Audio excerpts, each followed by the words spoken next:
Welcome to the Project with Sam and Lewis, the podcast that looks at projects throughout pop culture and history. I'm Sam. And I'm Lewis. And on today's episode, we're going to be talking about Project Almanac from 2015. We certainly are. Any thoughts on that up front, Lewis? Well, I had never heard of it. And then when me I neither. kind of saw some info and watched it, I was like, I'm surprised I haven't heard of this, to be honest. Yeah, I think because it kind of borrows from a couple of other films. Yeah. And it that were didn't around have a at massive similar budget. Yeah, maybe in America it was in MTV Films, I think. Right. But yeah, I mean, we'll get into it. I thought it was quite a fun ride, to be honest. Yeah, I've got thoughts. Yeah, cool. That's which is good, considering we're going to talk about it for like at least an hour. Before we get into that, how are you, Lewis? Yeah, not bad. It's just getting to run up with Christmas, isn't it? So as we said last week, it's kind of like the heavy focus. I've got my work Christmas meal tomorrow, which should be fun. Yeah, I've got a thing next week, midweek. That's so weird. Yeah, I mean, it's because we're open on weekends as well. Right. And weekends are busier, so it makes sense. I'm working at 9:30 the next day, so... That's ridiculous. Yeah, and there's been talks of, not super late nights, but, going out a bit afterwards. We've been discussing where we'll let, 10 people in after the meal. I thought you were going to say how we'll get rid of 10 people. No. Your office is quite small, isn't it? Yeah, it's like... We've only got 9 in our It's like 12 team people but... or something like that. But, yeah, it's like, after the meal, we're obviously going to carry on drinking. Obviously. Well, knowing you guys, yeah. Yeah. Not that I know anyone you work with, but no, I've heard bits and pieces. Cool. Yeah, same here. Yeah, just busy Christmas stuff. Another weekday recording for us, isn't it? Yeah. Got the bus together again. Yeah, it's becoming a mini tradition. Okay, well, before we get into any other segments, if you want to skip ahead, we'll have time codes in the episode description, show notes, etc. So if you'd rather skip to personal projects or the Project Almanac main discussion, feel free. Yeah. But before that, Lewis. Yeah, so we got a special email this week from one of the producers of the Bigfoot Project, which we looked at last week. It was nice to actually hear from one of the makers of something we've reviewed. And Sam, I believe you've got it in front of you there. I do, yeah. So this is from Michael Wickham, who is one of the producers on there. On the Bigfoot Project. He says, hey, Sam and Lewis, I'm one of the producers of the Bigfoot Project. Probably didn't need to say that. I'm one of the producers of the Bigfoot Project and just listened to your podcast on our film. I'm so happy to hear you enjoyed watching it as much as we enjoyed making it. Thanks for spreading the word about our little movie to your listeners, Wick. Which is it was just quite sweet to hear from because obviously, we usually talk about this stuff and never really think we've joked about getting in contact with people, but obviously we never did. We go back on Zomboid because we had some quite good feedback from them. I can't remember if we talked about it on pods. No, well, things kind of come and go for us so quickly. It's very quickly on to the next thing. And it was Project October. We had stuff to think about. But with that one, we got some lovely tweets as well from some of the developers who we talked about. Some of the specific stories about them and stuff, didn't we? Yeah, so it's as nice as it is hearing from listeners. When you get one of the makers of something you talked about, it's like, oh, that is pretty cool. We were saying on the way over, it's a good thing. It was in some ways that it was one of the ones that we enjoyed covering the most. It's maybe people have listened to episodes and they've made a film that we didn't particularly like. Maybe something like The Infinity Project, another small film that was nowhere near as good as the Bigfoot Project. Yeah, so I'm going to say that now. We did enjoy it, especially considering it was quite a cheap film. Yeah. Small time. I mean, for comedies, it does work, doesn't it? Yeah, if you've got the talent on screen, you don't need. I'm sure it helps having a budget, but Yes, yeah. It was, and we did both thoroughly enjoy it.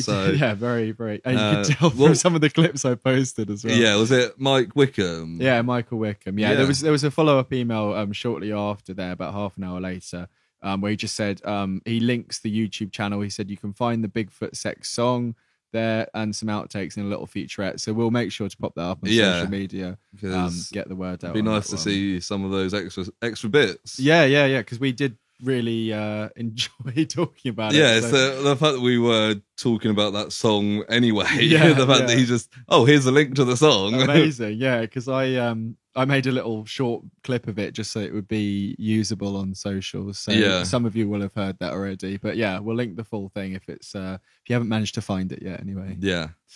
Lovely. Well, do you want to do a bit of project news? Yeah, then, so I just got the one piece of project news this week. As usual, I've Googled the word project and found something particularly topical that everyone in the United Kingdom has been talking about. Particularly topical. How Allegra Stratton's struggles kept press briefing project off air. Oh, boo-hoo. So before we go into all that shit, this article is about how she was kind of being molded into a role to be like the press secretary. You know how they have in America where they have like a representative of the president talk to the press? He's the person who they spent like a middleman between. Yeah, they spent like $2 million on like a press room, and she was going to be that person for Boris Johnson. And that's the room in which she's shown to be laughing and joking, laughing in the video, and effectively off her face. Because it's taken during the next day after the party. Yeah, or that night, I think. I think it's that night. Yeah. Because I originally thought, just to clarify for non-British listeners. We've had a scandal this week. Yeah, it turns out last year when the government was telling everyone that they can't see their families, they can't do anything over Christmas because the pandemic. Yeah, like very last minute. Cancelled Christmas in a lot of people's Christmas. eyes. It turned out that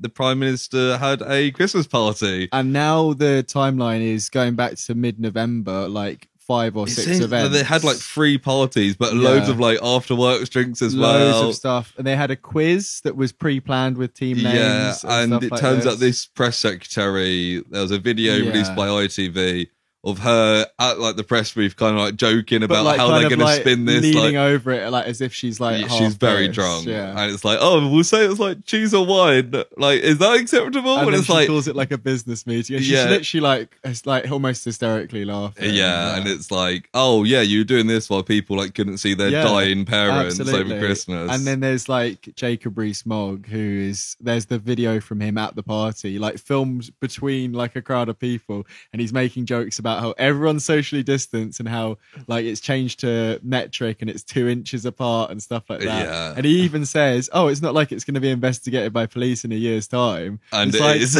well, it's not though. I mean, it should be. It's I think they said they are going to look into it. But apparently the guy who's been charged with doing it has been noted as being at the parties.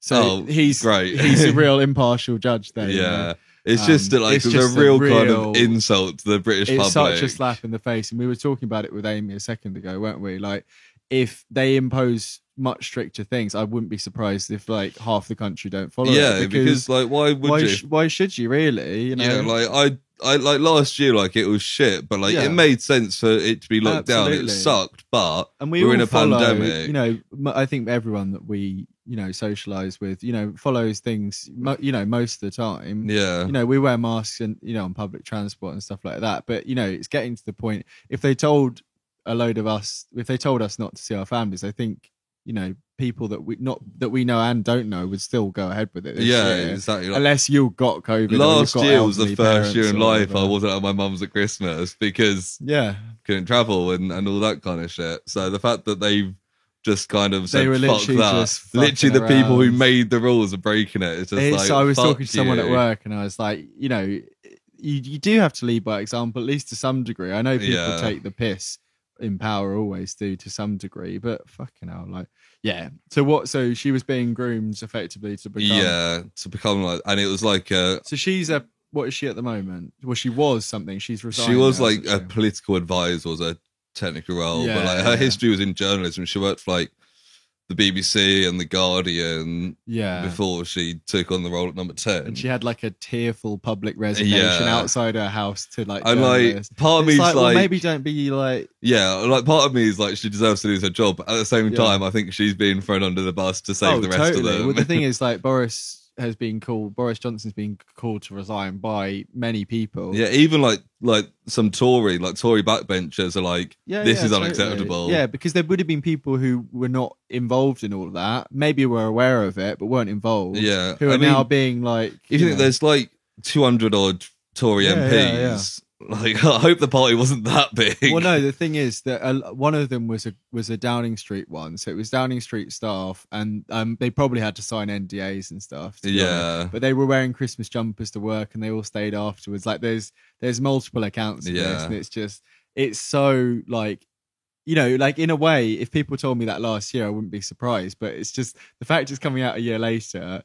It's just, I don't know. It's just so ridiculous. I think people are coming out of the woodwork now, aren't they? And they're just like, yeah. I was looking at the newspaper headlines today, and like even like the Daily Mail and the Sun are turning on Boris. Yeah. It's like when they're turning on a Tory Prime Minister, things are bad. And because the press is so heavily like conservative skewed in the UK, like the tabloids. The tabloids are, it really does dictate stuff. I wouldn't be surprised if maybe he doesn't step down for this, but maybe in the new year, like March or something, he'll do like a delayed kind of step. Yeah. But then we'll get someone else who we didn't elect. So it's there's no fucking good answer, is there? Really, it just makes you feel all the Tories. It just makes you feel really like disenfranchised and just like fucking just I saw brings out the anarchist in all of us. Like as much as Boris has been denying that a party ever happened, saying like 70% of the British public are sure that a party did happen. Yeah, it's like,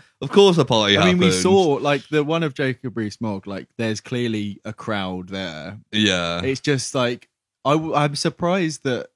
Anyway, it doesn't really matter too much at this point. If you want to know more, have a little Google. You'll find some pretty incriminating videos, and you'll potentially, if you're British, you'll be as infuriated as we are right now. Yeah, it's might not hit as home for some other people outside of the UK, but you'll probably understand where we're coming from when you see some of the key figures of our leading party, like literally like taking the piss last year. We could talk about this all, I know, all you night. Can tell, yeah. But let's get into We'll Almanac. Get into it. So Project Almanac was a 2015 kind of science fiction, kind of teen-ish movie. Kind of. Yeah, found footage. Found footage again, as the name. Although actually the project is something within the film rather than this. Yeah, rather than like it's a documentary. Because I thought that might be the case. It's just that you happen to have a camera around, and to be honest, I think a couple of cameras. Yeah, there is a couple at the end. Yeah, I don't think this film needed to be found footage, to be honest. Yeah, we'll get to it at the end. The classic catchphrase. We'll get to it. We'll get to it. Yeah. So the do some t-shirts. We'll get to it. The Google summary is: David Raskin and his friends discover his dead father's time machine design. They get the machine started, but the joy turns to horror when they find out the results of their immature actions. Yeah, that seems fair. It's fair. I think that exaggerates the stakes a little bit. Yeah, I mean, they're quite high, but it's quite self-contained. It's quite self-contained in a way, but the repercussions of the actions are quite far. I mean, we watched the trailer before that, and that literally just shows. If you watch the trailer, there's a few like twists and turns in this. I knew that there was going to be vague repercussions, and they were going to do stuff with their social life. I didn't really. To be fair, I had the major incident, the newsworthy incident spoils. Oh, okay. I accidentally read it somewhere. But I didn't know any of it. So no, it didn't really, it's so here and there. Like, it is kind of almost a couple of films squeezed into one. Yeah, in a way. I would say so. Yeah. Any like noteworthy names or anything? Some interesting stuff. Most famously, it's produced by Michael Bay, which I didn't realize till I didn't see it in the credits even. I found it in the trivia when I was looking. Right, so yeah, I've found that before, and I was like, I was kind of then expecting explosions. I mean, there's some decent effects with the whirly kind of time. Yeah, and I think like some aspects you can tell there's someone major. Like a lot of the songs are well-known songs. And it's like, I mean, there's some money in there's a festival scene in the middle. Yeah, which it's like you need somebody with pull to do this. So the director was Dean Israelite, his debut film.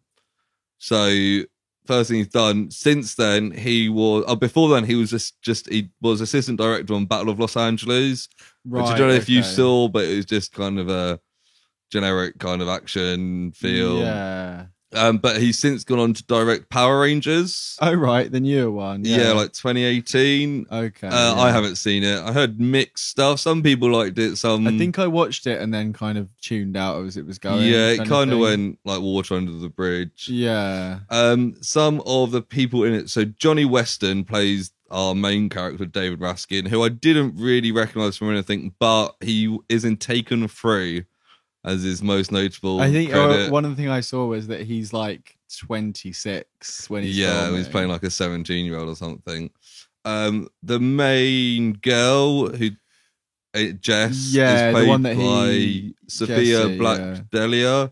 Who's in Skins and Gossip Girl. People might recognise her from. It was the American reboot of Skins. I saw that. I don't recognize. I never saw Gossip Girl, but she looked quite familiar. Though. Yeah, we've got Virginia Gardner, who I did recognise. Yes, I thought you would because she's in Runaways. She plays the lead girl, Carolina Dean, in Runaways, who's kind of like the half alien, half human. This glowy kind of. She wears a bracelet kind of thing. She's quite good in that. I was like, it's recognised. Unfortunately, in this, she's the behind the camera most of it, which is a bit strange. This was her debut, was it? So probably why. Because in the trailer, you see a couple of shots of her, which are almost the only shots that she's really. And she's the main guy's sister. Yeah, she is. So she's not part of the main friendship group. She's decent for what you said. She's also in. People might recognise her from Halloween 2018.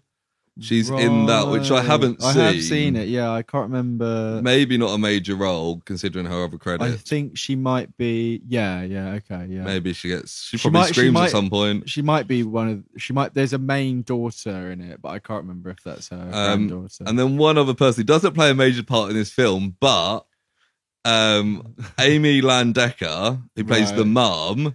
Yeah, we've already seen in this podcast. No, really? She is the head of Project Power in Project Power. You know, at the end, there's the woman who he kills. Yeah. Who's she's like a politician kind of CIA. Yeah, she's called Gardner. Right. Oh, no way. That's her. So our first. Is that the first returning cast member in a Project film? Project Hall of Fame. So yeah, she is our number one Project actress. We could start a Project Hall of Fame. We could do that all. Amy Landecker, who between the two films probably in it for a total of 20 minutes. To be fair though, when we get to some sequels, I mean, the guy who plays Romulus Shadow Chaser will end up the top. I feel that doesn't quite count the same. No, it has to be two completely unrelated project and also films. Jackie Chan's in 3 films at Project least that we've got. Yeah. There's a sequel and there's a side sequel somewhere. Yeah. So it had a budget of 12 million, which isn't bad, but it's fairly low. Yeah, you can kind of tell this, because it's quite high quality footage. Not. There's some good effects in it. It's clearly good equipment and the effects. There's an effect when they use the time machine. That we'll talk about in a bit, but it's quite cool. It's more than just a wind machine. And there's certain scenes that would have cost a bit of money to have made. Towards the end, there's kind of chase scenes and stuff. And it had a box office of 33 million, so it did fairly well off its budget. Not a massive splash in the ocean, but a decent return for that budget. Yeah, that's quite decent. Rotten Tomatoes wasn't a fan. No, 37%. Yeah. I saw a lot of reviews were just kind of they were saying that it doesn't really go too far with what it's pretends to be. There's some scenes where they're what do we do with it? And it's kind of more of a montage than anything. And a lot of the reviews are kind of are we not done with found footage films yet? This doesn't need... It's right in the era, isn't it? Really? Yeah, I was kind of thinking, I feel through this podcast, I'm so numb to found footage now that I'm just you know what I mean? Yeah. It really reminded me of Project X in a lot of ways. Yeah, it's kind of that production quality. And the setting and the group kind of... but also, I don't know if you've seen Chronicle. Some of the review I read a Guardian review, and the woman writing it said it's kind of like Chronicle but worse, and I was shocked myself that those words came out of my mouth. I thought Chronicle was good.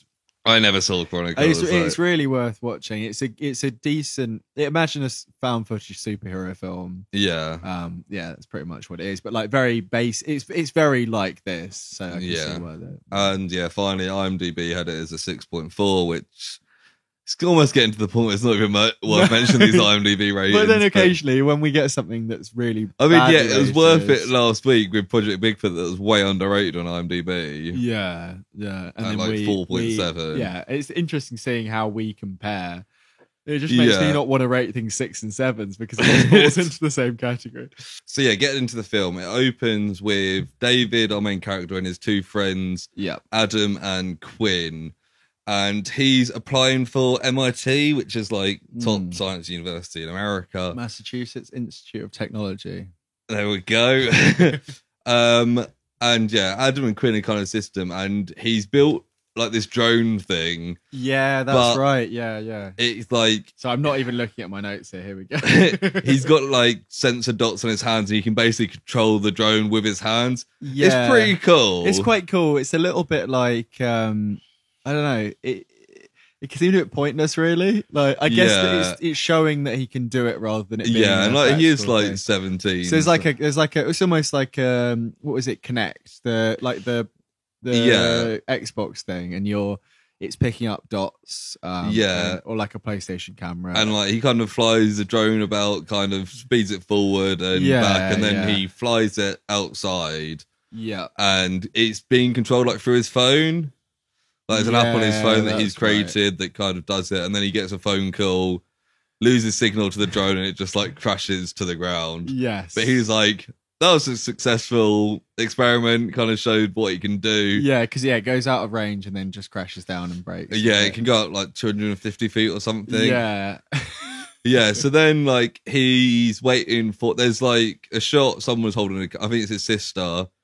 So she likes filming. I think she's filming on her phone for a lot of this early stuff. Yeah. But for us, there's no real difference. Yeah. So she's like, he's waiting for a post to find out whether or not he got into MIT. She's filming out of his bedroom, and it's like, she says it's like a regular routine for him for the last week or whatever. Yeah. Like, wait for this. And he does have a letter from MIT. Yeah. And he's doing like a bit of a dorky dance. Yeah. And he opens it up, and he's got into MIT, and everyone's really excited, but they said they can only offer $5,000 financial aid. Yes. Which isn't enough because his family isn't very rich. Yeah. Like his father died when he was young. Yeah, we get a bit of exposition with that. Did you see one of the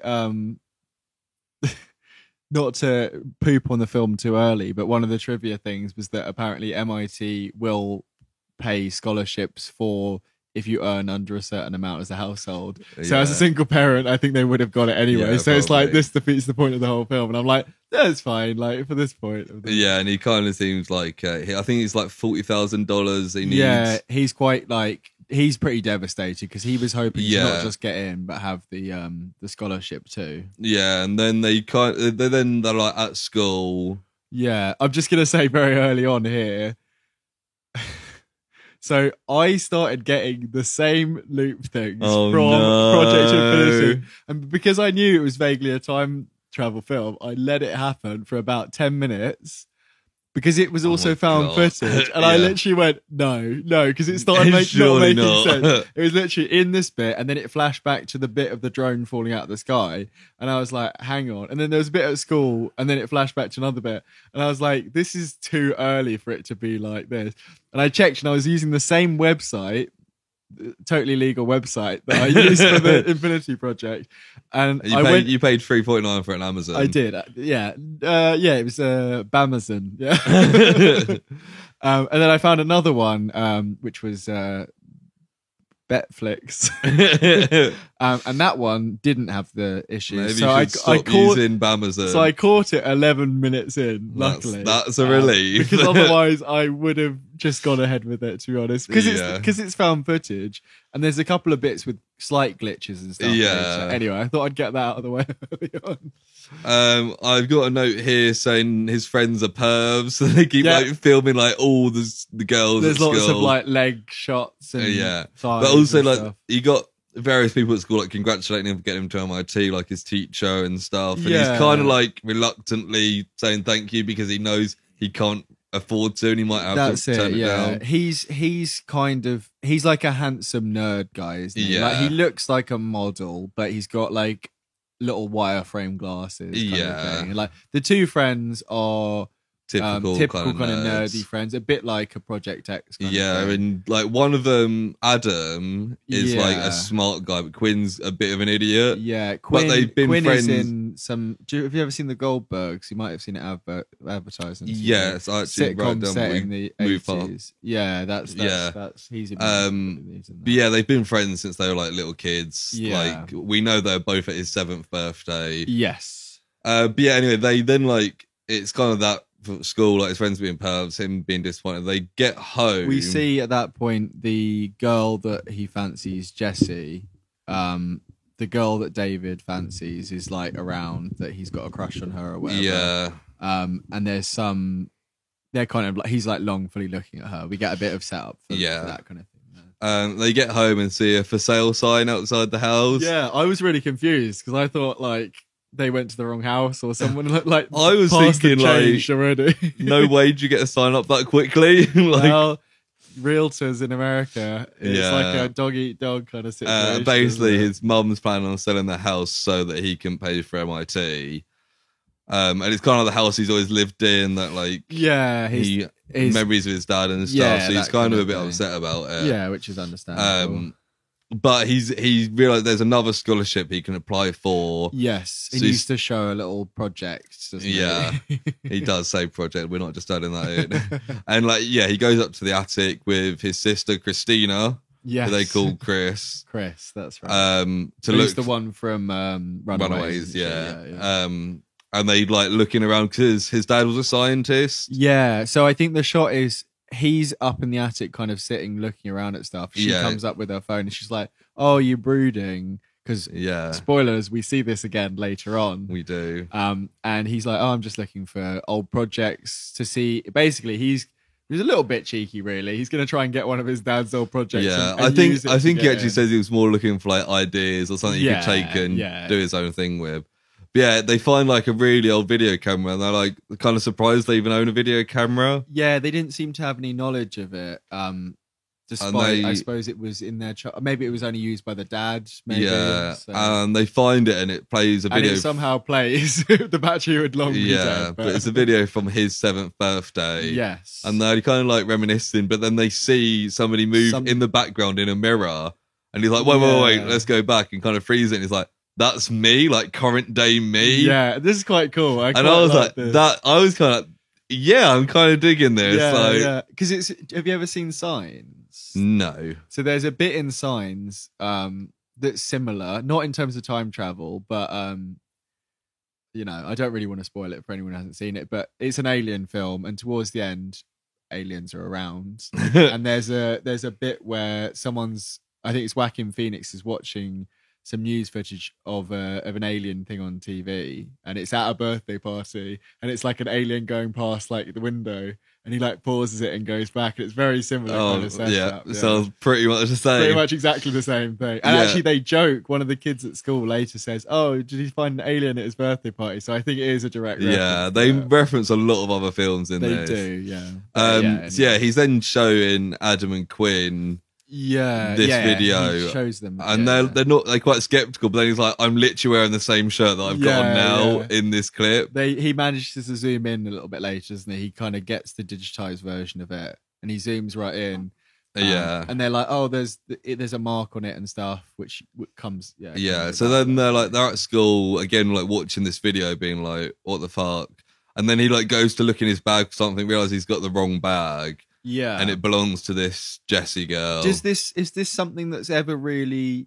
Is there a reason for that? That's not a time. No, that's just he picked up the wrong. Because I thought that was going to be the case, but the way it is that when they change stuff, it changes the present. Yeah, it's not really that, because in some films with time loops, like something that happened will be explained by. Yeah, it's more like Back to the Future time travel, where you go back and do something and it changes, and then you go back to present day. I can't think of any examples, but you know what I mean. Sometimes something that's very random at the start of the film will be explained by the characters having done that at the end of the film or whatever like that. And I thought the bag thing would be something like that. Like he changed their bags so that they would meet. Yeah. But actually, it's just the reason for the characters to meet. Yeah, They've got the same bag. Goes over to her and is like, oh, yeah, we switched back. She congratulates. He kind of thinks she doesn't know who he is. Because he sees her as like this kind of popular girl. Hot popular girl.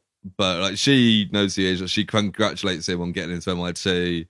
Yeah. And she's like, did you go for my bag? And he's like, oh, no, I was rummaging around thinking it was my bag. And she's like, you smell like my perfume. Yeah, because like, one of the friends sprayed the perfume, didn't they? Yeah. Anyway, they then get home and they're trying to like position the camera. They're trying to line up the shot, aren't they? To reenact it, to figure out where he is in that 7th birthday. Yes. And they kind of figure out like the angles and stuff. Why is it that they have to go down to the base? So they see him in the footage on the 7th birthday. They see him like put his hand up and do something. And they're trying to figure out what's there, and they figure out it's a switch, and they're like, "What's this switch for?" And they're like, right. "Oh, it's for the basement," which apparently they never go down. It's the light for the basement kind of thing. Which it seems like it was like their dad's workshop. I think when I looked back over the plot afterwards, because I skimmed through it just to see if I'd missed anything afterwards, the way it was written up on Wikipedia, and it says like, "Oh, it was forbidden for them to go in when they were younger." We kind of get that a bit later, but not expressly kind of said. But yeah, so he's never been down there really, it seems, which is a bit strange. But they go down there and it's like a workshop, like there's lots of like sciencey, just like it's almost like a mechanics workshop. It's very much like that, because I think later on, I think it could almost be where you could reverse the car into it from the lower level of the house. And they find that when they turn the light on, they hear a funny clicking, like a clunking sound. Yeah, so they're like turning the light on and off, trying to figure out where it's come from, and they find like a hatch on the floor. Yeah, almost like a vent in the ground, and they're trying to open it, and they figure out that when the light's off, they can it's unlocked. It's quite a smart system, isn't it? Yeah, I always imagine just their dad just like feeling around on the floor like every day, like where is it? But it's because of the way it's filmed, like it's quite easy to see, isn't it? Yeah, and also like they've got Chris doing the switch whilst they're looking around, so they've got it on the floor, and then they like turn the light off.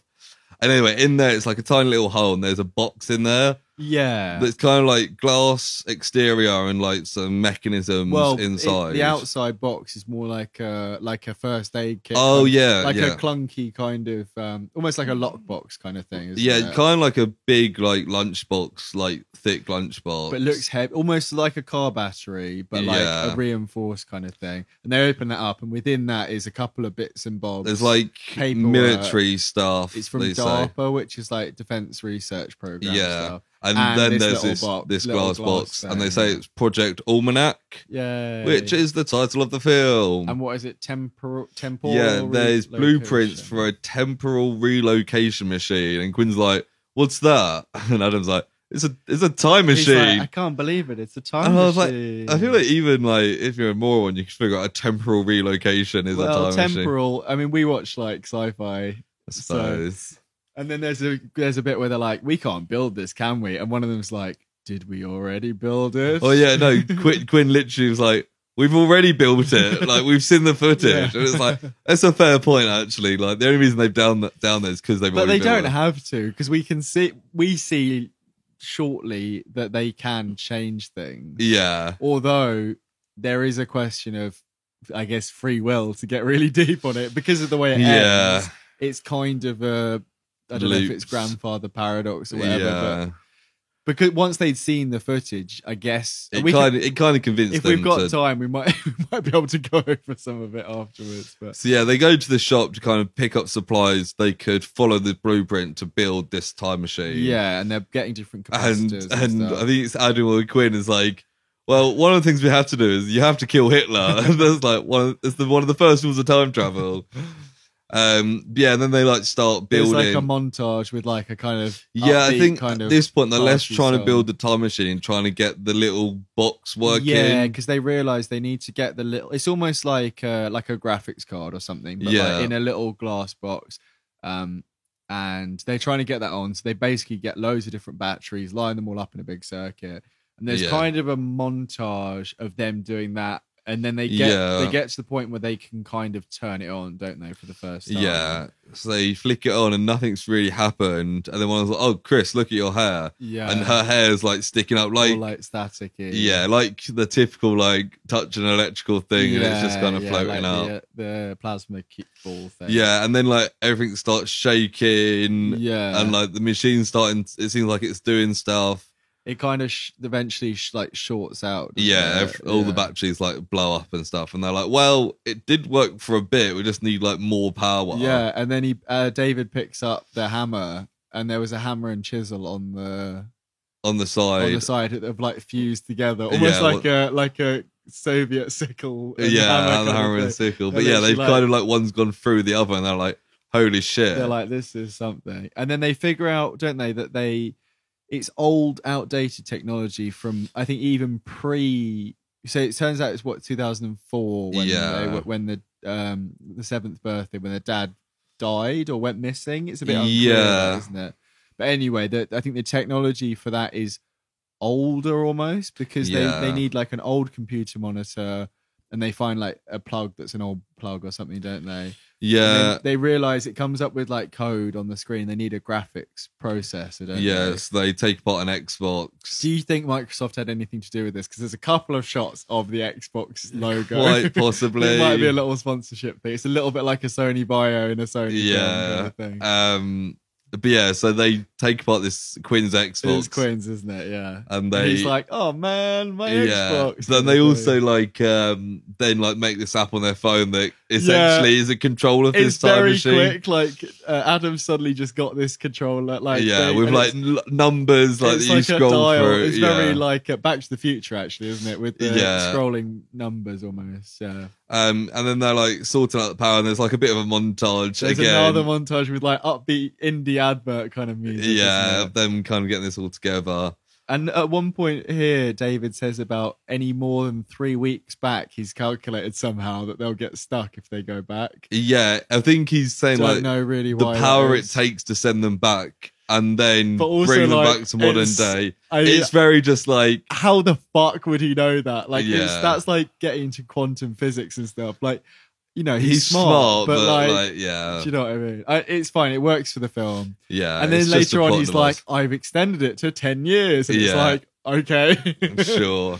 Yeah. So like they turn it on again, and then like there's some weird electromagnetic energy, like all the objects on like the table they've worked on start like floating and spinning around, and it's quite, you know, it's decent. It's a bit CG for some bits, Quinn puts his hand over the thing, and it's like time looping, or like it's almost like a fast motion. It's like a shaking Ghost in Ant-Man and the Wasp, if everybody's seen that, you know, like kind of like the different versions at the same time. Kind of like a long exposure kind of thing. Yeah, and then it blows up again. And a pen, is it a pen, explodes on the desk and sprays ink all over David. Yeah. And they look down, and it's the same exact stain on the shirt that he had in the video, and they're like, now it's definitely like we're on the right track, I think one of them says. Yeah, and they're like, oh shit, they need hydrogen to make it work, and they're like, it's not easy to just buy hydrogen. But it is easy to sneak into our school and get it. Yeah, as they break into the school, very like secret. Quinn's like put a balaclava on, and it's like someone's like, we're not taking hostages or something. Yeah, and they like sneak through like the gym and go into like, it's quite like, you know, it's quite good. They realize that or they know that the locker for the keypad for the science lab is high. It's like 3.14 or whatever. And then they cut the thing, and they grab a load of these little hydrogen canisters. They grab like enough that they think they'll need. Put loads in their bag and take like a box. In the bag, yeah. And then we get the part. There's suddenly a party, isn't there, across the road? Yeah. But they're like not going, because that's where the popular kids I've written as the party from Project X is happening across the road. Yeah, because everyone is like on the street. Yeah, although this is it. Funnily enough, actually, this is in Atlanta, Georgia, which is the second Georgian film in a row because Bigfoot was also. Oh, in I didn't realize well. this was Atlanta. Yeah. That's interesting. Yeah, because I realised when I saw. Fuck Podge October, it's Prod Georgia. George Ember. George Ember, sure. It's the long shots that we see later when they're at the festival. I recognise the city, weirdly enough. And I think because I've seen the first few episodes of The Walking Dead, which is set in Atlanta, and then we see it later on a couple of signs and stuff. Oh, okay, well. That's cool. Yeah. So yeah, inside their house, party's outside. They're doing, they say, experiment 1, and they've got like a chalk cross drawn on the floor, and they've got like a toy car in the middle. And the plan is to send the car 60 seconds back in time. They've put like a stopwatch on it, and they've got a stopwatch. Yeah, which I think they do in Back to the Future as well. I'm pretty sure there's something with that. Yeah, I think I read in one of the trivia that this was a reference because they have a toy car. And the little red car is what uses for the example. Yeah. Right. And they start doing it. The same kind of spinning stuff happens, and the power blows again. And they're all kind of like, "Oh, whoa, what happened? It's dark, and the toy car's not there." Well, before that, when the party is going outside, there's someone trying to find a place to park, and David realizes it's Jesse. I think that's after this. Well, after this first experiment. But if the car goes missing, then this first one, the power goes and the car does nothing. The car doesn't disappear. They realize they need more power. They need more power. So the fusion is fine, but they need And then they see a car's coming back. I don't know how he knows it's Jesse's car, probably because he's like stalked her. He goes, "Oh yeah, park in our driveway," because the mum's just not there. I don't know what's going on. Really. And then he's like, "Also, we're gonna a hybrid car." So he drives a hybrid, yeah. And then he's also like, it's not just because he likes her; they're gonna use the car battery as well. Yeah. And they get some really long jumper cables and they plug it in. And there's a bit where they're trying to like, isn't it counting down or something? And they're trying to like plug it in before or something. Yeah, which is a bit stupid, really. And like it like shocks Quinn a bit. They've got all these jumper cables like lined up. I think that in the trivia said that it was also a reference to Doc Brown not being able to get the. Oh yeah, that makes sense. Is he called Doc Brown? Yeah. Emmett Brown. Yeah, okay. Yeah. He's just called like Doc. I got confused because there's that comedian, that British comedian called Doc Brown as well. Oh yeah, maybe that's a reference. I'm sure it is.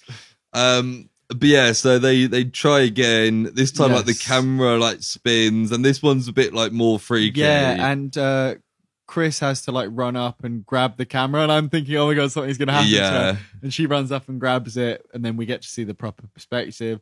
And then I guess something's happening to Jesse's car outside because she runs in like, what the fuck's going on? Yeah. And then she gets in cover with them all. They're all hiding behind a desk. Yeah, she like comes in and Dave grabs her, like, quick, get down.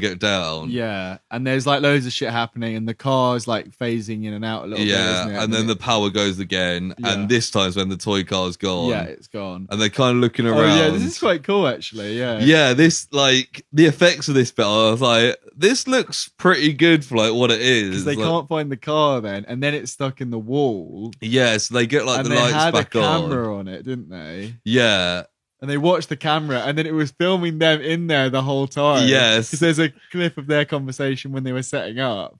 Because it went back for 2 hours. They're saying like, oh yeah, they're talking about how long they're gonna have like, Jesse's car. Hot girls are at parties for only a little bit of time. Yeah, they go to different parties, and they're like, that's pretty cool that the car was there in the wall. Yeah, I quite like that. I wonder if you go back, if you can see it in the background. Yeah, I just think about. I was wondering about like rewinding, but at the same time, I just wanted to just carry on with watch it. Really. Yeah. But the only thing is with that, so that they didn't get the placement right, because it had moved up and sideways into the wall.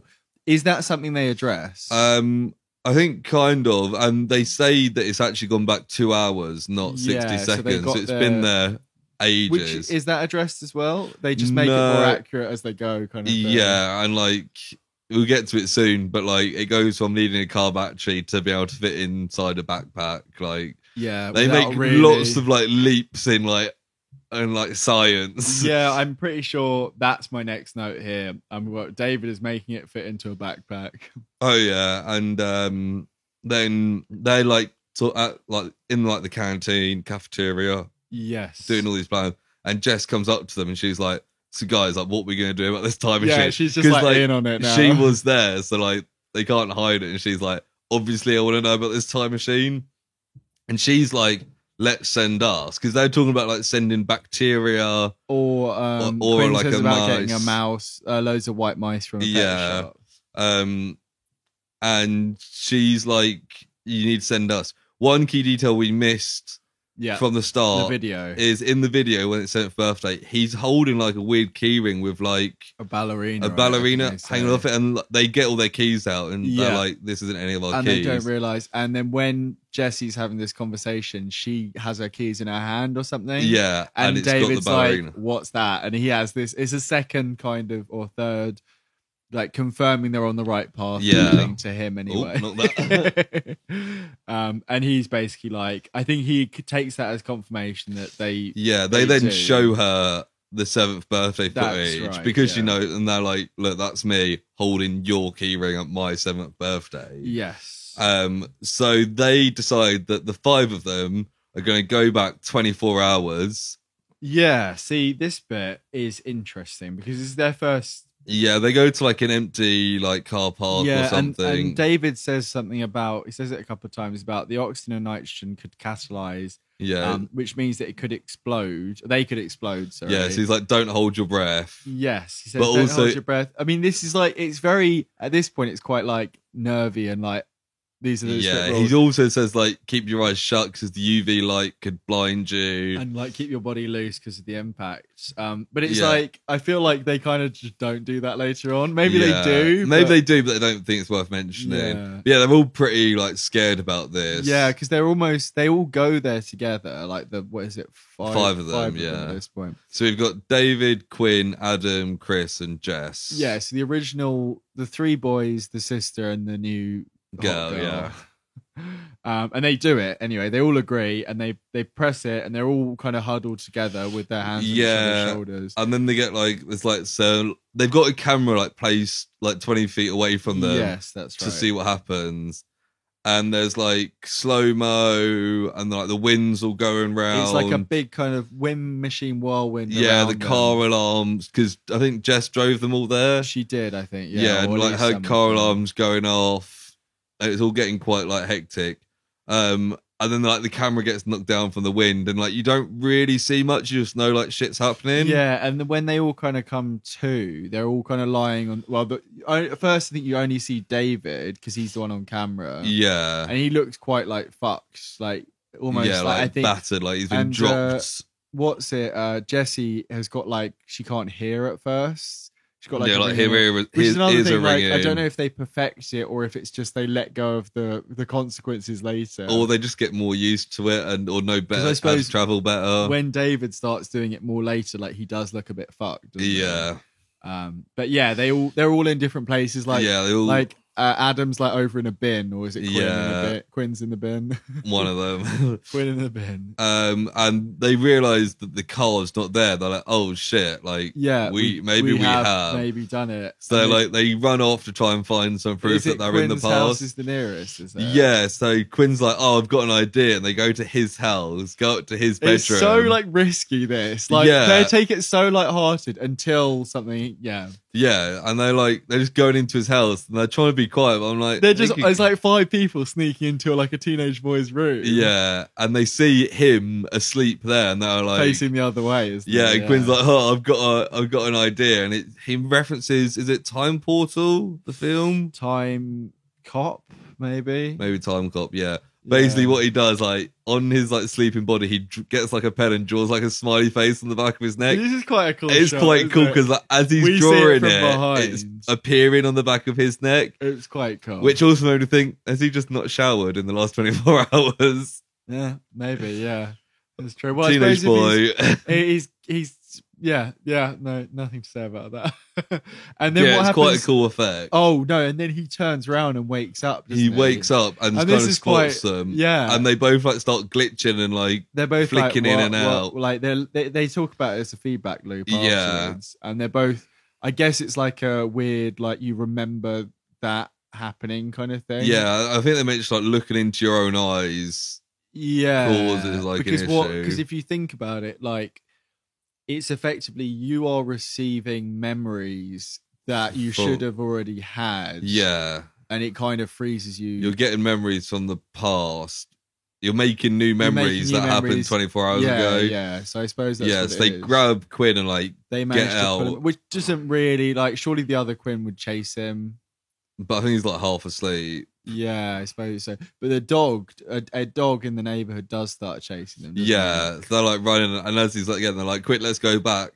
I didn't realize they had a button to just jump back, but that's how this time travel works. Is there a return button? Yeah, I think on this app on their phone they just press it and they jump back. Okay, yeah. And the dog is like gone with them. Yes, they're like, "Oh, we've got a visitor," and the dog's just happy now. It's he was chasing them. I think he just wanted to like play. Yes, they're driving back through, and suddenly on the way back, there's loads of flyers. Yeah. Okay, so did they actually go back 20? Okay, yeah, carry on. Yes, they did go back 24 hours. Okay, so it turns out it's missing dog posters. If your dog was missing for 24 hours, would you put like a fucking 100 posters everywhere? I guess so. Like, if the dog suddenly disappeared in the middle of the night, I don't think I'd print out posters that quickly. It's just kind of silly that all these flyers are like a foot away from each other. There's so many. Like it's like that bit in The Simpsons where Homer puts loads of missing dog posters on that one building, and then he walks away, and then it gets demolished. Yeah, it's that close to each other. But for them, it's kind of proof again because the flyers weren't there before, and one of them grabs a flyer, and it's the missing dog that they've got. Yeah, that's the kind of reveal. So the dog has kind of missed 24 hours because he's jumped forward in time 24 hours. They realise that it's which actually again doesn't really work with the whole festival thing later, because he goes back, but then he misses it. We'll talk about it in a little bit. I don't know exactly what you mean, but no, I'll try to remember. So yeah, then they're brainstorming, aren't they? Yeah, and they decide that now that we've got this time machine, we need to have some rules. Because they're like trying to figure out like what could we do with this like power we've now got. Yeah. So they come up with 3 main rules. First, they always jump together. Yeah. Always go together, which immediately I was like, well, that's not gonna last. That's gonna be a plot point. Yeah. The second one is film everything. So they've got evidence, which Chris has kind of been doing anyway. Yeah, she seems to be doing it beforehand. Also, at this point, they're not even really talking about the MIT thing. It comes up a little bit with but also it kind of makes sense because, like, if you've just like invented a fucking time machine, you don't need a degree from MIT. That's true. That's like true. you would, if you went public with that, you'd win like every science prize under the sun. Like, you just keep it under wraps. Yeah, and that's the third secret: is keep it secret. Yeah. Only the 5 of them are allowed to know. And this is another thing: like, one of those rules gets broken, and that's it. It's just the jump alone thing. Like, yeah, I feel like, as you said earlier about some of the reviews, I feel there was maybe more they could have done. Maybe have one of them get popular and want to tell people or something. Yeah. I mean, I say it's a short film. It's not really. It was an hour and 45. Yeah. Like, it could, anyway, not really a criticism. It's just just a note on this stuff is the more interesting stuff is definitely in the latter half of the film. This part here is almost a montage, isn't it? Yeah, so they're going through different. So the next bit is they're saying experiment 9. Right. And they jump again, and they basically agree that they're going to solve all their personal problems. Yeah. So I think they almost get like a wish each, don't they? Yeah. 2 of them. Quinn wants to not fail his chemistry. That's the first one. Like, the day before, Quinn had failed like a science test at school. Yeah. So they jump back. Chris like bumps into old Quinn in the corridor and was like, "Oh, class is cancelled." Yes. Sends him away, and then it's so risky, right? So we see they're all 5 of them are just running through the corridors in of the school. Corridors at school, and there's a bit where they see the old versions of David and Jesse. Surely some students there could see both of them. Yeah, I mean, there's even the bit where they do the thing with the bully. She's like, "Weren't you over there?" And she's like, "I'm everywhere." Yeah, and it's like, no, like don't. Yeah, You know, it's a bit. It's one of those that like you just kind of have to go with it to believe it. Yeah, like they shouldn't have all gone. I know they all go back together, but maybe don't all go back together and just like walk around the school together. Yeah. Maybe some of you hide in a cupboard or something. You know. Yeah. So anyway, like Quinn goes back to his class and he's meant to do like a presentation on like the.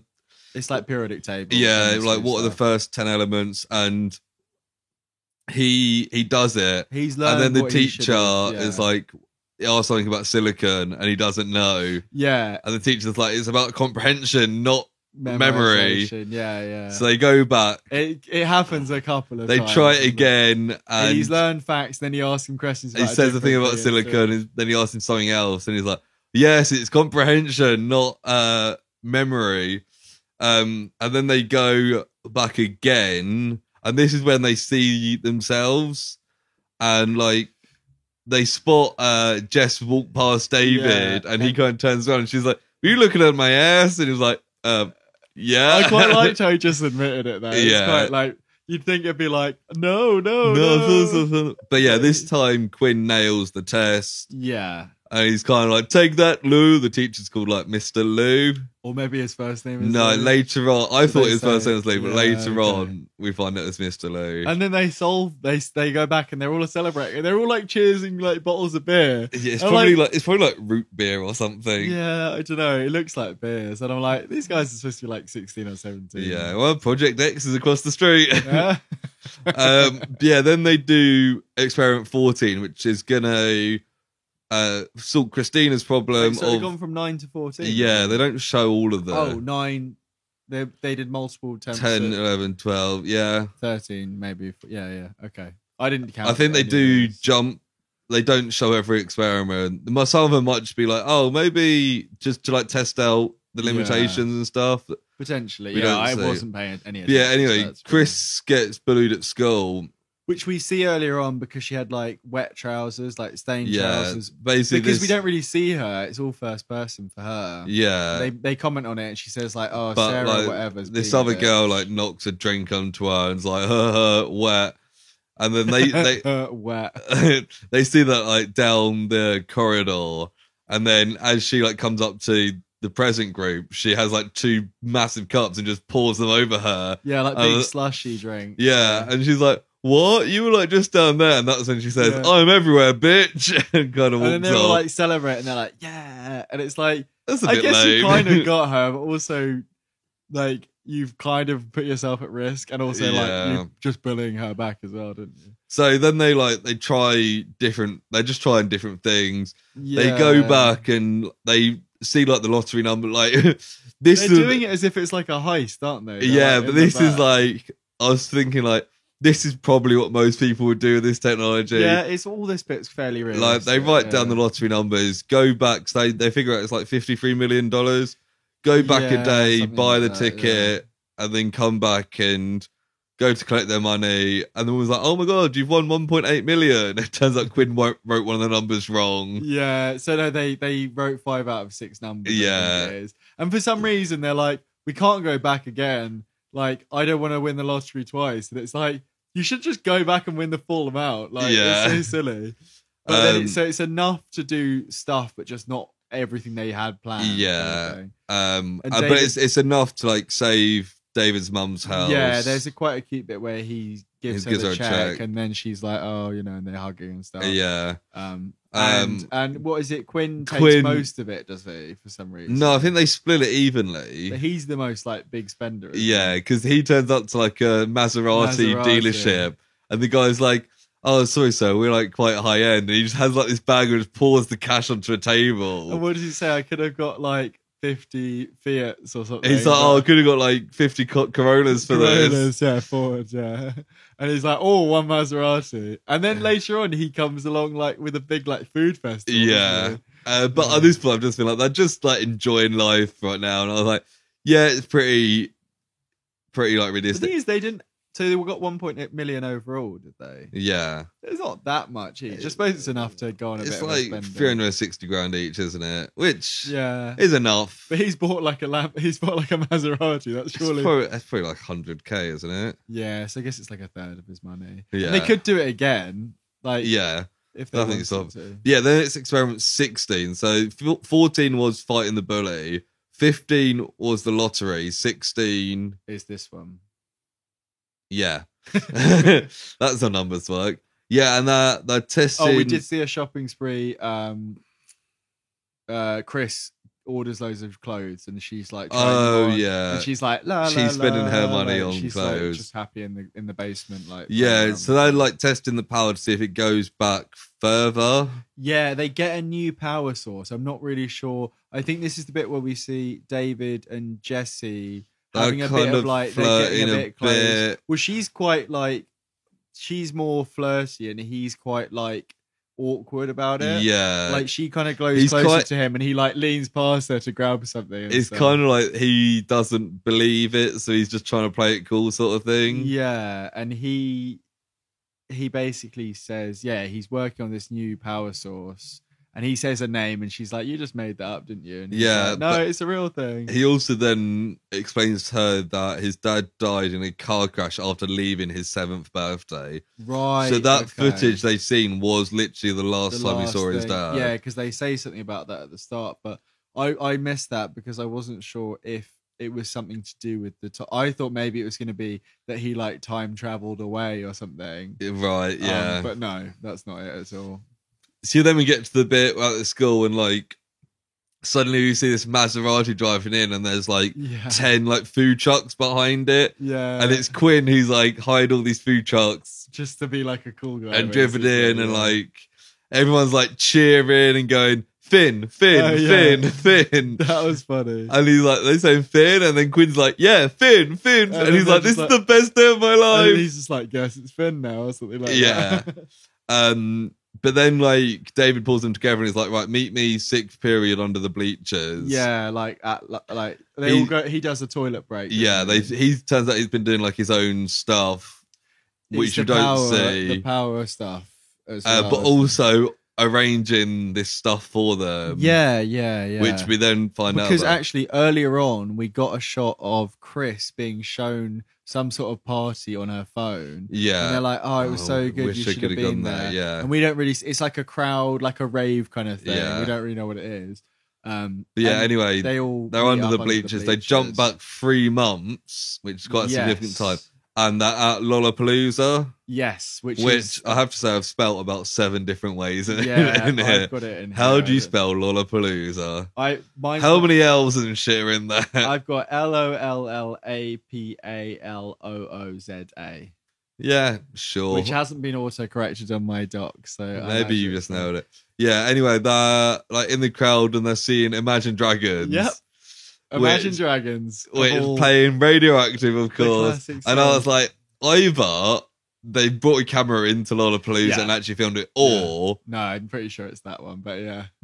But then the bit comes up, and I'm like, actually, no. No, I think they could have done that, though. Like, when I was at a festival before, I'm pretty sure someone came on stage with a camera, like, not for the thing. Right, okay. I mean, there was a film...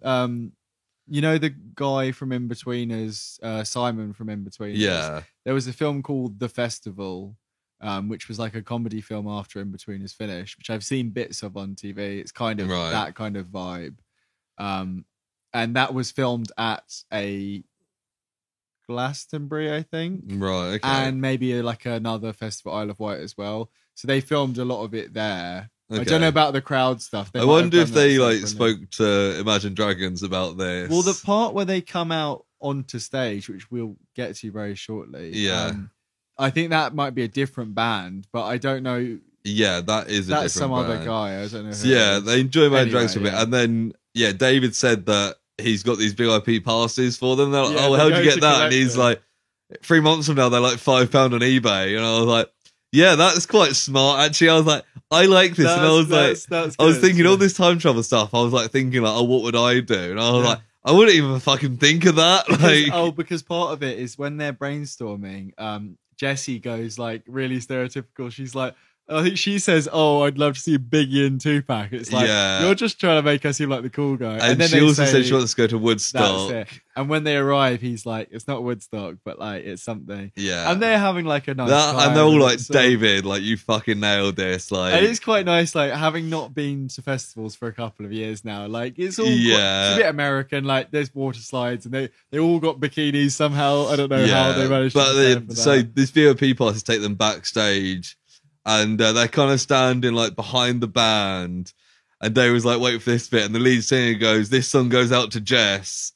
And I think he says her full name. Yeah, I can't remember her full name though. Yeah. And they're like, "Oh my god!" And it's like, David's fucking nailed this. Like, fair play to him. Yeah. And they kind of so they go out on the stage and like kick like these inflatable balls into the crowd, kind of like hug the lead singer, and then like go back and like, yeah, cool. And then there's kind of montages throughout, isn't there? They're on water slides and stuff. Water slides, just having like a great time. And then we get a bit with David and Jess walk. There's like this wall put up that's like, it says if the world ended, what would you do, sort of thing, and everyone just kind of writes their own thing. And there's things like, oh, I'd win the lottery. They're like, oh, we've done that. They're kind of being cute, and they don't have mics on, but we can hear everything they're saying. Yeah, and like they kind of getting close and stuff. They've been dancing together at this festival, so they're getting there's closer. Quite a few bits. I think there's a bit before where they almost kind of kiss underneath like a parachute thing. Yeah, I thought they were going to kiss. I thought they were, but apparently. And then at this wall, they're kind of reading bits off, like, "Oh yeah, we'll do that." And then she reads like, "Before the world's end, fall in love." I think before that she says, "Oh, run through the streets naked," and she's like, "Oh, you're picturing naked, aren't you?" And he's like, "No." He's like, or he's like, "Maybe a little bit." It made me think it's one of those things that like you suddenly think of in the middle of the night 5 years after, being like, "Oh shit." That's exactly what this is, isn't it? Because with the fall in love thing, she's like, "Maybe we got time or whatever, or maybe we can or whatever," and then he's like, "What about this one?" Yeah, like, they kind of like, they're looking really deeply in each other's eyes. They're about to kiss, and then out of awkwardness, he was like, "Oh yeah, like skydiving." And then she reacts really badly. She gets really pissed off because she basically walks off. Then she's kind of almost put everything into like that moment. But it's also like, get over it. Like I guess she's like 16 or 17. But but we also see Chris and Adam kiss. Because we get like a bit of a Project X like montage of them like partying, all kind of sweaty like, and dark. And stuff, and they must be fucking knackered. They say they were there for 9 hours later. Chris and Adam. We don't see Jessie after that, but she is fine. She comes back with them. It's back to present day. They're like, oh, it was 9 hours. They look on the stopwatch and it's been David suddenly, after that incident, I think he was, I don't know what happened. Basically, he suddenly realizes like, we need to go back. He has a bit of a major kind of thing. Yeah. And they go back, and then they appear in the thing under the bleachers. Quinn's got his top off and like face paint all over. And like they've been 9 hours, but the stopwatch says they've been gone 41 seconds. 41 seconds, yeah. And then I've still got time to get back from my toilet break. Then we get a bit of a... We get the reveal that there have been changes made. No, before that, they get a bit of a jump and they're like, Jess isn't hanging out with them. No, maybe, and like she's basically pissed that he didn't go through like the kiss, and then they talk about it a bit, and he's like, "Oh, I think we get the bit where they go back and the mum now has a job." Oh yeah, no, I have jumped a bit. That's here. what I mean. There's a bit of a butterfly effect. So when they first get back, the mum is talking about going to work or something. Yeah, whereas earlier in the film, she had been getting ready to go to like 2 job interviews. Yeah, and Chris is like, which doesn't really make sense why this has affected it, but Chris is like, check this out, and she talks to the mum. Mum's like, oh, I'm ready to go to work. She's wearing like a suit and stuff, like she's looking smart. And we also see that the bully girl, Sarah, is now talking to Chris at school. And she's like, oh, you ready to go to this and stuff? Yeah. And they're now friends. They're like, what, you're friends with her now? And Chris was like, Yeah, since it's gone back, she's just been talking to me. I guess maybe they met each other at or maybe because she went to Lollapalooza. I think because like videos of them at Lollapalooza would have gone up on like Instagram and stuff. They would have seen it and got more popular. It's so like they should. I know there's no repercussions from that, and they should have made that a lesson maybe in a series, I suppose. Like, Chris, don't be friends with this girl just because she thinks you're cool. Like, she was the one who was bullying you before. But, like, teenage girls. It's literally just, that's it. And we see a bit but of it. It makes you think, like, what else has been overwritten, which does then come into stuff. Yes. But yeah. And then there's the whole thing with Jessie. She's not, like, hanging out. And then she is there, and David's kind of being like, I just want to he's like, can I talk to you? And they walk like 2 meters the other way. Yeah, and it's all on camera. So Chris still is filming camera. And then after the conversation, Jess is like, you don't have to film everything, Chris. It's like, you knew she was there filming. Like, but Dave is basically like, I felt like there was a moment. And she's just kind of pissed off and it doesn't go well. And she walks off. It's just annoying. Like, I get it, but like maybe give him a chance. Like it turns out later, like if you were that into him, she's liked him for like 4 years. It's like and you know he's like an awkward guy. Like it's very dumb. It's so annoying, and it causes him. That is almost a key point in the film. The fact that she's pissed off, and I was just for fuck's sake. Yeah. Because he then goes back and watches back the footage and realizes at the World's End wall and watches it back and like sees the moment he fucked up and was funny enough, he's filming himself while he's watching it, which is convenient for us. That's maybe Chris. That's one of the things where I'm like, this doesn't need to be a found footage film. Is Chris filming him in those bits, or is he? That'd be weird. I think he's just set up a camera. She doesn't know, does she? Yeah.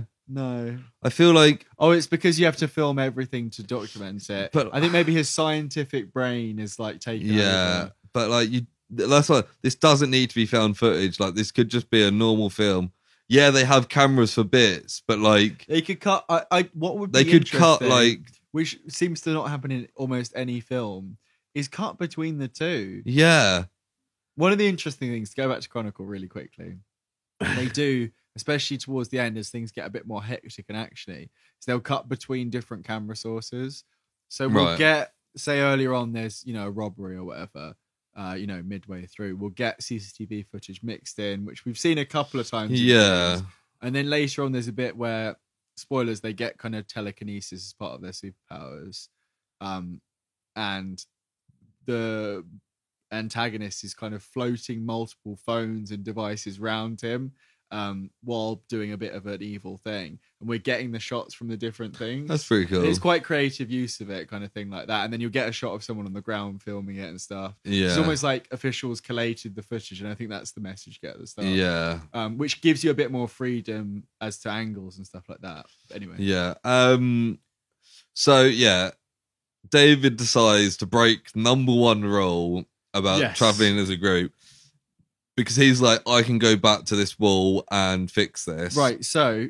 This bit doesn't make sense. No, so what does he do with the other David? Right, exactly. So we get it, and he's back at this wall, but he's there, and he's kind of like finishing her sentences, being all cute, because he knows what happened. Yes, he's like, I am picturing you naked. But yes, you fucking hot bitch. Yeah, but what happened? Because we know he can't just go up to old David and be like, hey, dude, step away. No. Because it would glitch out. And we also know that in his 7th birthday party video, there's a young version of him and an old version of him. So they can coexist in the same timeline. Yeah, but they just can't see each other.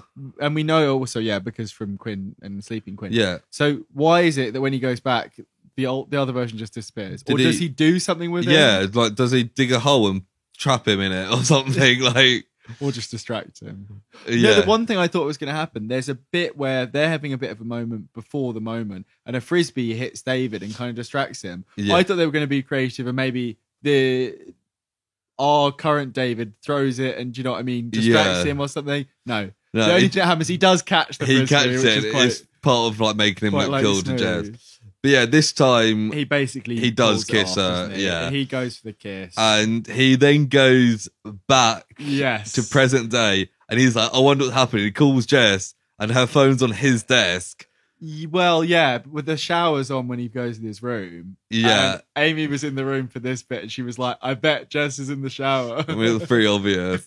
Yeah. Her phone's in his room, and he's like, "What?" And then she comes out the shower in like just a towel, and he's like, Oh my god! He's like on the floor, like, oh. And he's like, "Wait, did we have sex?" And she's like, "Yeah, obviously." He's like, she would react so much worse. I know, right? Imagine if if Amy just like came into your room one evening and you were like, "Amy, if we had sex," it'd be like, what? Yeah, like, have I seen you naked, Amy? Like, so confused. It'd be like, what the fuck are you talking about? Especially if it was early on. The other person would be like, it'd be like a question of consent. Like, so yeah. were you not okay? Were you not present with what? But like Lollapalooza was 3 months ago. This has been like a 3-month relationship. Well, that's essentially. the thing that we kind of find out as it goes on, because to skip through some of this, he's like, "Oh, I've seen you naked," and she like from a side angle like opens their towel, and he's like, "Ooh," and then they talk a bit about how her dad, who we never meet, really likes David and all his science stories and stuff. Yeah, and basically, we know now that the 3 months David has no memory of because he jumped. Yeah, he remembers 3 months. No, he doesn't even. But the thing is, it doesn't make sense because either he should get the memories downloaded when he comes through, or, I mean, basically, the David that was missing from Lollapalooza should have carried on. But wait. They haven't been together 3 months. They first got together at Lollapalooza, but that was also a more modern Jess. They would have got back together when they jumped back to the bleachers. No, it's not been 3 months. So they've been together like a few days. Yeah, well, yes. It's not been that long. It's been a few days. Which excuses it a little bit. Excuses it a little bit. Because I was like, imagine forget the first 3 months of your relationship. There's some key, like, yeah. What is it called? Key like bonding moments? What do they call it in the honeymoon period? Like the 3-week honeymoon period. Key memories. What's it called from Inside Out? Oh, I can't core remember. memories. Yeah, that kind of shit. I thought it was going to be more impressive. But yeah, they've only been together a few days, which I didn't realize until I just figured out that second. But it doesn't make sense how. So the past version of him should have been the version. It doesn't matter too much. This next bit doesn't make sense. So they then go. Oh no, this is what I was talking about. What was I talking about earlier? I said I was going to come back to it when we got to this bit. I don't know. Fuck. Anyway, this bit, next bit doesn't make sense because they go downstairs and his mum's got interviews. She's got job interviews, and they're like, "Huh, what?" Because they thought she had a job, and he's kind of being weird, but. They've only changed the last 3 days. He's only changed. So his mum suddenly, because he went back and him and Jess have been together for like a few days, his mum's lost a job and got some more interviews. Yeah, this doesn't make sense. We'll get to it in just a little bit because we find out what happened after they go to school. So they go to school. He's acting really weird the whole time. He's almost like looking over. He literally is looking over his shoulder. Yeah, and this bit is where Mr. Lou has been fired. He goes back and he's walking past with a box, and he's got like the classic box they have in America. Yeah, and he's like, Mr. Lou, where are you going? And he's like, stop kidding around. He said, don't be such a smart ass. Why did he get fired?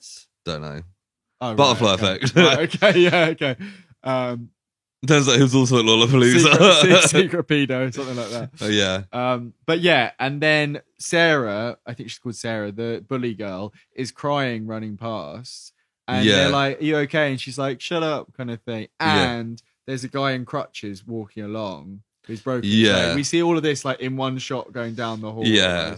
And these are all effectively the things that have been changed. They realise things have changed since they went back and went to Lollapalooza. Yes. And things have changed as a result. A couple of the guys, Adam and Quinn, find a news footage of a plane crash. Yeah.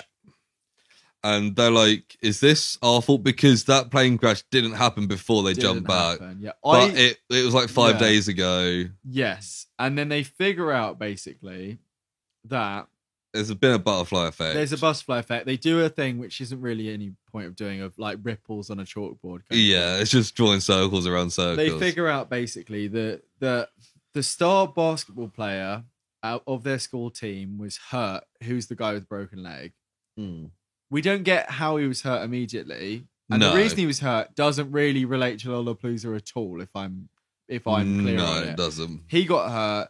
His parents didn't go to the game because he wasn't in the final. And one of the parents was the driver, the pilot of the plane. Yeah. Which actually doesn't make sense because when they fix it, they're like, oh, this guy saved it. But it was a different guy. Don't worry. Anyway, the pilot, the dad of the star player was, because he wasn't at the game, he was working, which meant that he crashed the plane. Yeah. Which killed 77 people or something. Remind me of Breaking Bad. Yes. Oh, very much so. Yeah. Because that literally has a plot point that because Jesse, weirdly, Jesse's girlfriend dies, Jane, yeah. Her dad, who is like a spoilers for Breaking Bad season 3. Is like an air traffic controller, is distracted at work. It's good though. 2 planes crash into each other, loads of people die. And it's all Walter White's fault, effectively. Yeah, because he let Jane die. Oh, that's the real, I think that's the first irredeemable because, thing, isn't it, really? But also we see that plane crash at the start of the season. Yes, because and it's revealed at the end. Black and white bit. Also, I only found out literally like this year that Jane's dad is played by the guy that plays Q in Star Trek Next Generation. That I've seen loads of, and I'd never put them together. And I'm like, oh my god, that's so obvious in hindsight. Also, a load of the episodes, I think it's either every episode or every other episode of that season, the first word of each of them spells out 747 down over ABQ. That's pretty cool. So you put it all together after so you can see what was going to happen. Because we originally think it's like a mob hit or something, don't we? We see body bags being taken out from you the think house. maybe even he's dead. He's being killed. I think his hat's in the pool or something. Yeah. It's the pink bear and all that stuff. Yeah. So yeah, anyway, all like this bad shit's happened, like the basketball players broke his leg. Bad shit's happened. This plane crash, and they figure out like it's their fault, it's butterfly effect. David decides he can go back and fix it because he figures out they all think it's their collective fault, but he's like, it's actually probably my fault because I went back on my own to Lollapalooza. Yeah. So we don't really understand. I don't really understand this because I've written like as if like them going to the festival caused all this because it's kind of like a weird moral. Yeah, I can kind of believe the whole them going to the festival could have butterfly because they are careless there. Like I thought them getting up on stage, being filmed and stuff was going to cause an effect because there were going to be multiple because they were also present at school or whatever at this point. Yeah. You know what I mean? I thought that was going to be the contention. No, it's because of other stuff kind of thing. And I don't know why David going back is any different from them all going back. And we find out that the night that the star player's leg was broken was the night when they had the party, the Project X party across the road, which means that it happened anyway. Yeah. It did happen anyway. So they should have had the memories anyway. It doesn't really silly. make sense because effectively, which we'll see in just a sec, but the blackout that was caused, which we didn't really mention, after the first successful of the toy using car, the car, that is what caused the player to get hit because he's in the road after the party and gets hit by a car. Yeah.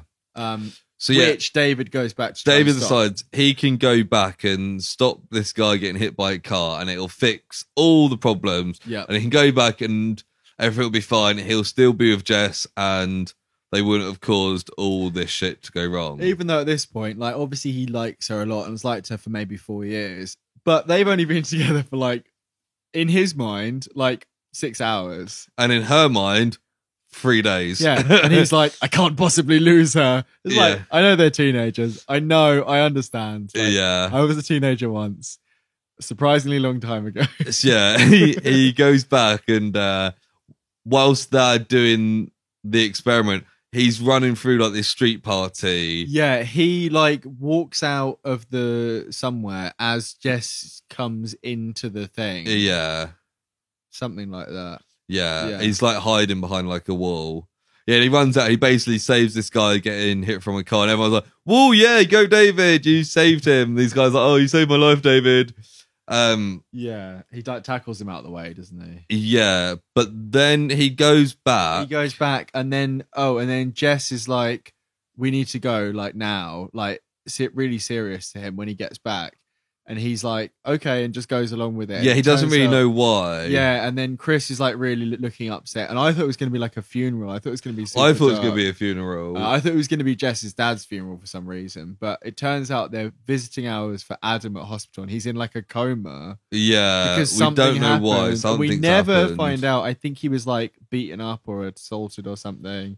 Yeah, but like, him saving the basketball player's leg has, for some reason, caused another. It's some effect. Sort of ripple effect. It's kind of that. It's kind of the classic time travel trope, where if you go back and try and fix your mistakes, you then cause other mistakes. Yeah, and no matter how many times you go back, you'll keep causing other shit. Yeah, I'm pretty sure they did a Rick and Morty episode. I'm sure similar they did. like that. Yeah, there's one where he does the short jumps back, like a Second Life thing. Yeah, and every time he goes back, like something different has changed. Yeah, and it's kind of then going down that route. The Guy Ritchie starring, no, not Guy Ritchie. Who's the guy? Pierce? Guy Pearce. The Guy Ritchie Time Machine. The Time Machine starring Guy Pearce from 2001, let's say. Which is Guy Pearce wasn't in 2001: A Space Odyssey. No, but he was in 2001's Time Machine. But anyway, that the initial thing with that, which I can't remember if it's part of I think it is part of the original story.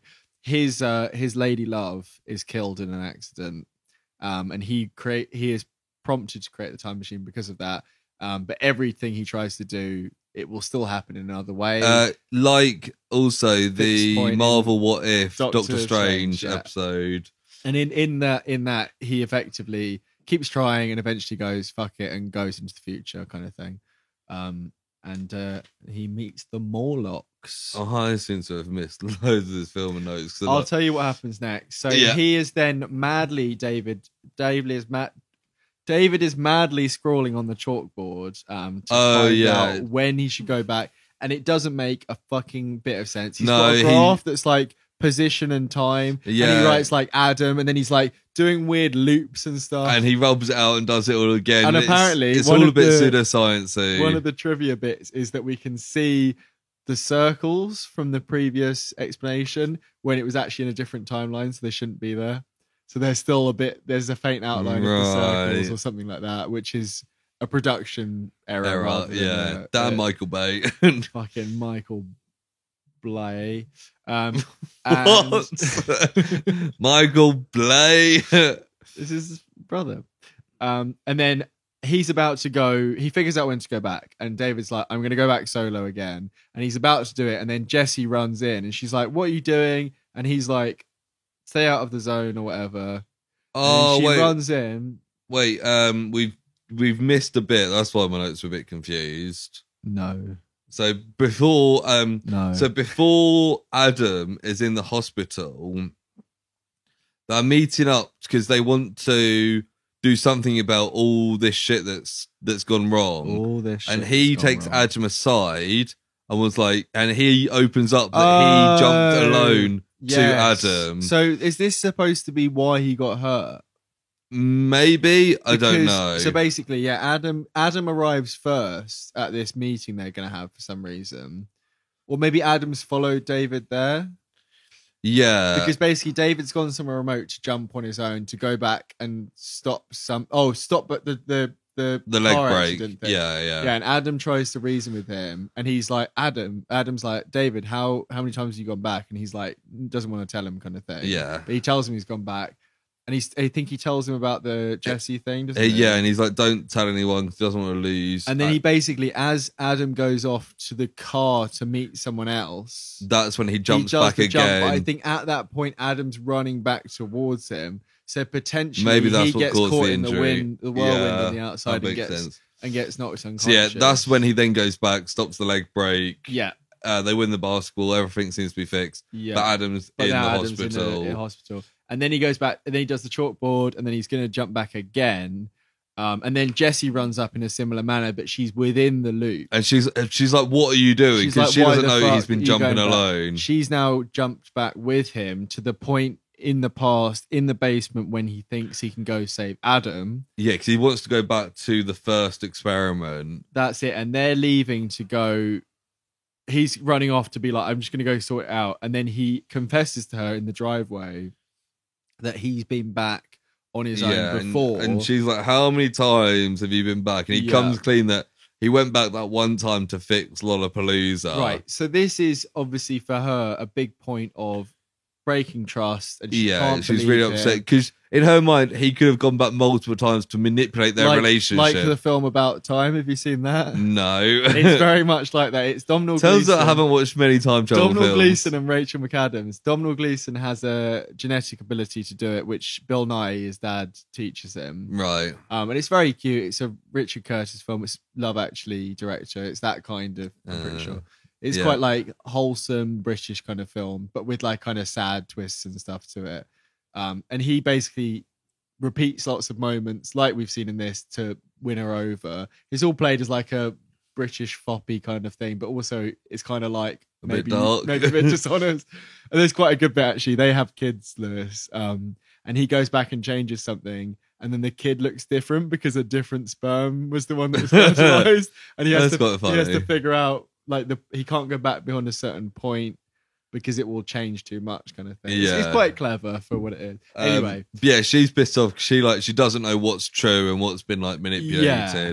And she has a whole thing where she's like, if I could do it, you know what I'd do? I'd go back and meet you earlier. And I'm like, that would change even more things. Like you're being even more dishonest. But like they kind of overlook it and they hug and kind of make up. Yes, yeah. But then she's like, it's David. She's like David, and it kind of stops. And they're both, yeah. And there's the past version, the one that first turned up from the party to join it is standing at the top of the drive. Yes, and they both kind of like frozen. And I think because they're frozen, looking in each other's eyes, they can't get away with it like they did with Quinn. And because they're too far away, he can't move her away, kind of thing. Yeah, and they go like they're like David, or whatever, or like whatever they say. I'm over here, and I think he's looking between the two of them. Yeah, and they're both like, I'm over here, David, I'm over here, and then they glitch and they both disappear. They glitch out of existence and just disappear completely. Yeah. I thought it'd be a thing that like they never existed, but no, it turns out they literally have just disappeared at that moment. Well, or which moment? No, they disappear from time completely. Because the only reason she comes back is because he goes back beyond that point. No, because I think that's why the police turn up at his house. So at that moment they both disappear. So she existed before that, but she never existed after that. Yeah, exactly. Yeah. So he finds her key ring at this point, and kind of holds on to it because I think she's dropped it when she's like glitched. Why? So that he's got the key ring. What would have been good is maybe if he used her key ring to drive her car that was parked there, and uses that to maybe get chased by the police. No. Yeah. Anyway, David. It's because he knows that it's in the video later. David and Quinn are at his house, and he's basically talking through what happened. Quinn turns up, at his house, and he's like, "Where's Jess?" But the thing is, Quinn doesn't know. They're really early in the film. Quinn's point of view, aren't they? Or does he come back? No, I think he comes back. He goes back, right? So they're as far present day as far forward. He's like, "Where's Jess? She was last seen near your house or something." And like David's explaining it, and then like the whole time there's sirens. There's sirens. The police are banging on the door, and it's like she's gone missing. So they've obviously gone to her boyfriend's house. No, because they weren't together at this point. I think they were. Because she's, But the past version of her disappeared as well. Yeah, that's the bit that's what I mean. So she's been missing since the Project X party, but she's also been missing in the present day for 30 seconds since he went about. Yeah. So that's what I mean. I thought it was because she was last seen in his driveway. I think that's why they came to her. I think in true... So she's been missing for like 3 weeks, the whole film's length. Yeah, I think in true Michael Bay fashion, the less you think about it, the less you know, the better. Yeah. So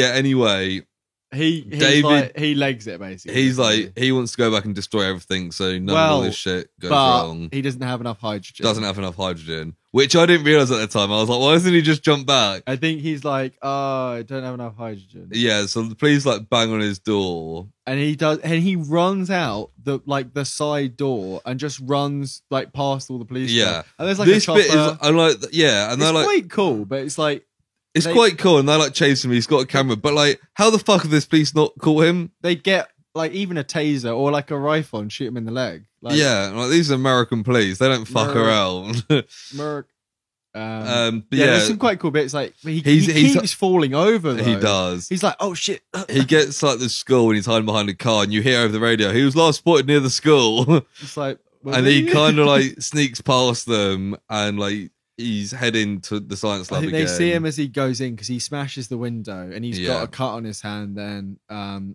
he's wearing the shirt with the ink stain because he put that on so he could go do his mission. And anyway, he goes back to the site and he locks the door behind him, and they're banging whilst he's getting like a bit of hydrogen. Banging him.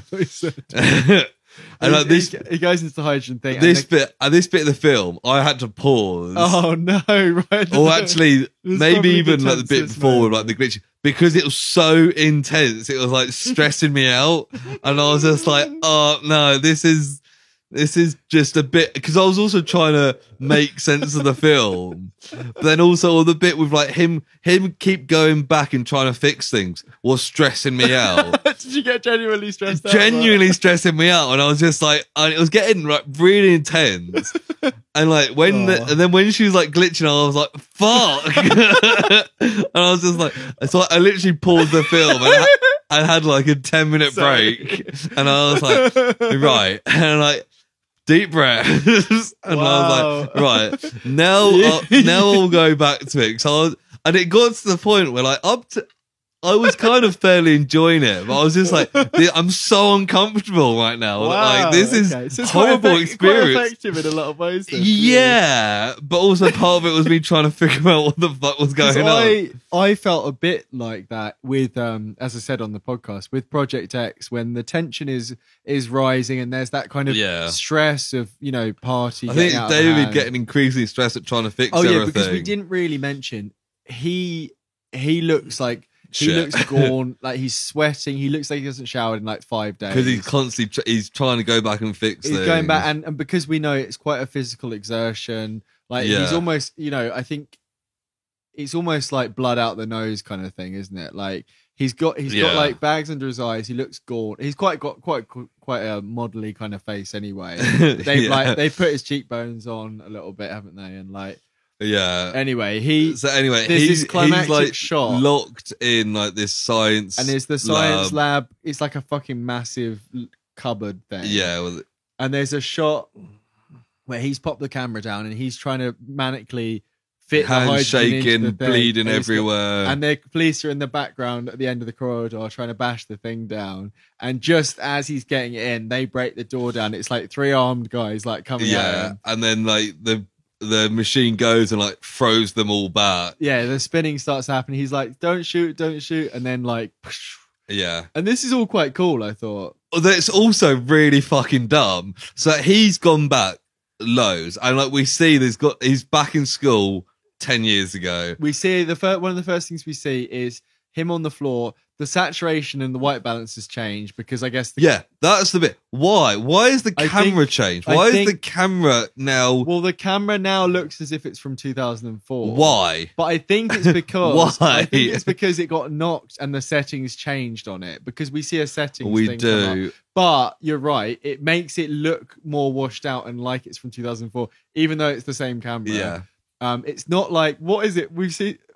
Something like Rick and Morty where they go back and like their gear like changes with them. Do you know what I mean? There's something like something silly, like a parody thing. One of the first things we see is the computers, the school lab.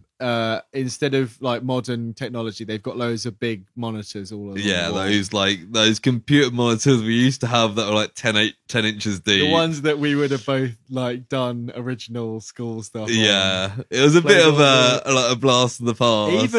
Even ICT in secondary, a lot of that would have been definitely. I remember when we got like flat screens when I was in like year 10. It was like, ooh, fancy computers. All the whiteboards with the. What was it? It's the smart boards. What did you have to do to? You'd have to like press all the corners. Press to like line it up. Yeah, and like they were constantly broken. Even like I've worked in schools and they were always broken. Like I feel like the schools always spent loads of money on getting these smart boards in, and they never fucking worked. I remember I had maths tutoring when I was doing GCSEs. So I had a couple of maths extra lessons because, I was fairly all right. Because you're a at dumbass. Maths. No, I was in the top set of maths, but I was like the worst person in the top set. And also I hated maths, and I hated it with a passion, just because I had such like mean teachers, I'll say. Yeah. So I had two. Hey, Sam Storm teachers, if you're listening in. Fuck you! I was going to start saying names then, but I'm going to leave it. Yeah, leave it till we get more you'd famous. have to bleep that out, I think. But I had maths tutoring from one of the teachers at my school who wasn't my teacher. And he had a whiteboard in his house. And this was like 2011, like a proper smart board. So he must have been doing pretty well from his extra bloody hell. Because they were like pretty peak What technology. the fuck would you want one in your own house? I think he did a lot of tutoring, so he would use it for. That was why. So like you went to his house? Yeah, I went to his house for the tutoring. Sounds a bit dodgy. I had quite a lot of different tutors for stuff. I saw lots of different teachers' houses. No, really, that's weird. Like, from what I've known of like tutoring, like people tend to go to like the student's house. Yeah, maybe, I think because a lot of them, it was like they'd have one after the other kind of thing. Right, yeah. Like, a lot of them. You see it with like piano I say a lot. lessons, it was like actually, two other ones. Yeah, because they would be ex-teachers who were now just doing exam tutoring. It'd be like booster classes for stuff. Yeah. Okay, fair enough. Because I overshot a little bit what I was. I thought I was going to do better. Anyway. We won't relive your GCSEs. He leaves the cupboard and he sees a poster that's like class of 2004. Yeah, and all the kids in the school are kind of like looking at him weirdly. Is that because he's like fucked, or is it because he's dressing in weird clothes? I think it's a bit of both. Because he's wearing like a pretty standard outfit. I think it's more because he looks like gaunt and bloody, and he's got like blood coming out of his. Yeah, hands. he goes home and we just cut from him. He just ends up in his house. Yeah, and surprise, surprise, it's his 7th birthday. Yeah, which it's kind of been teasing. Well, obviously all he film. must have pressed the button. Right? Yeah. And it gets the shot where he sees himself. He just walks into.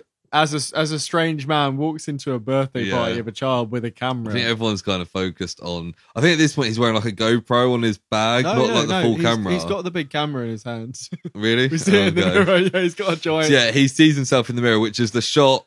What we've seen. He's watching the birthday party, and then he looks to the side, and there's him in the mirror. Yeah, and then that reflection is what's being caught by the same camera in the present day. And you hear the dad. The dad gets like a phone call or something. And he's like, "Oh, I need to go." Yeah, and he's gone down to the basement. He follows him down there, and his dad's like, "Who are you? You're not meant to be down here." And then a split second later, he's like, "Wait, David?" He almost immediately recognises him, which is quite nice. Yeah, it's quite nice. He would.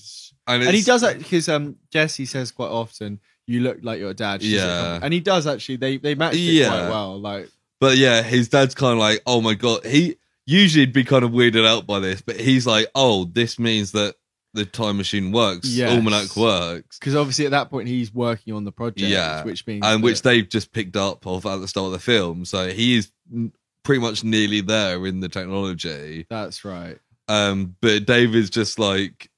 There are no second chances. The only reason that he didn't carry on with it and do it is because he died in the car crash. Yeah, pretty much.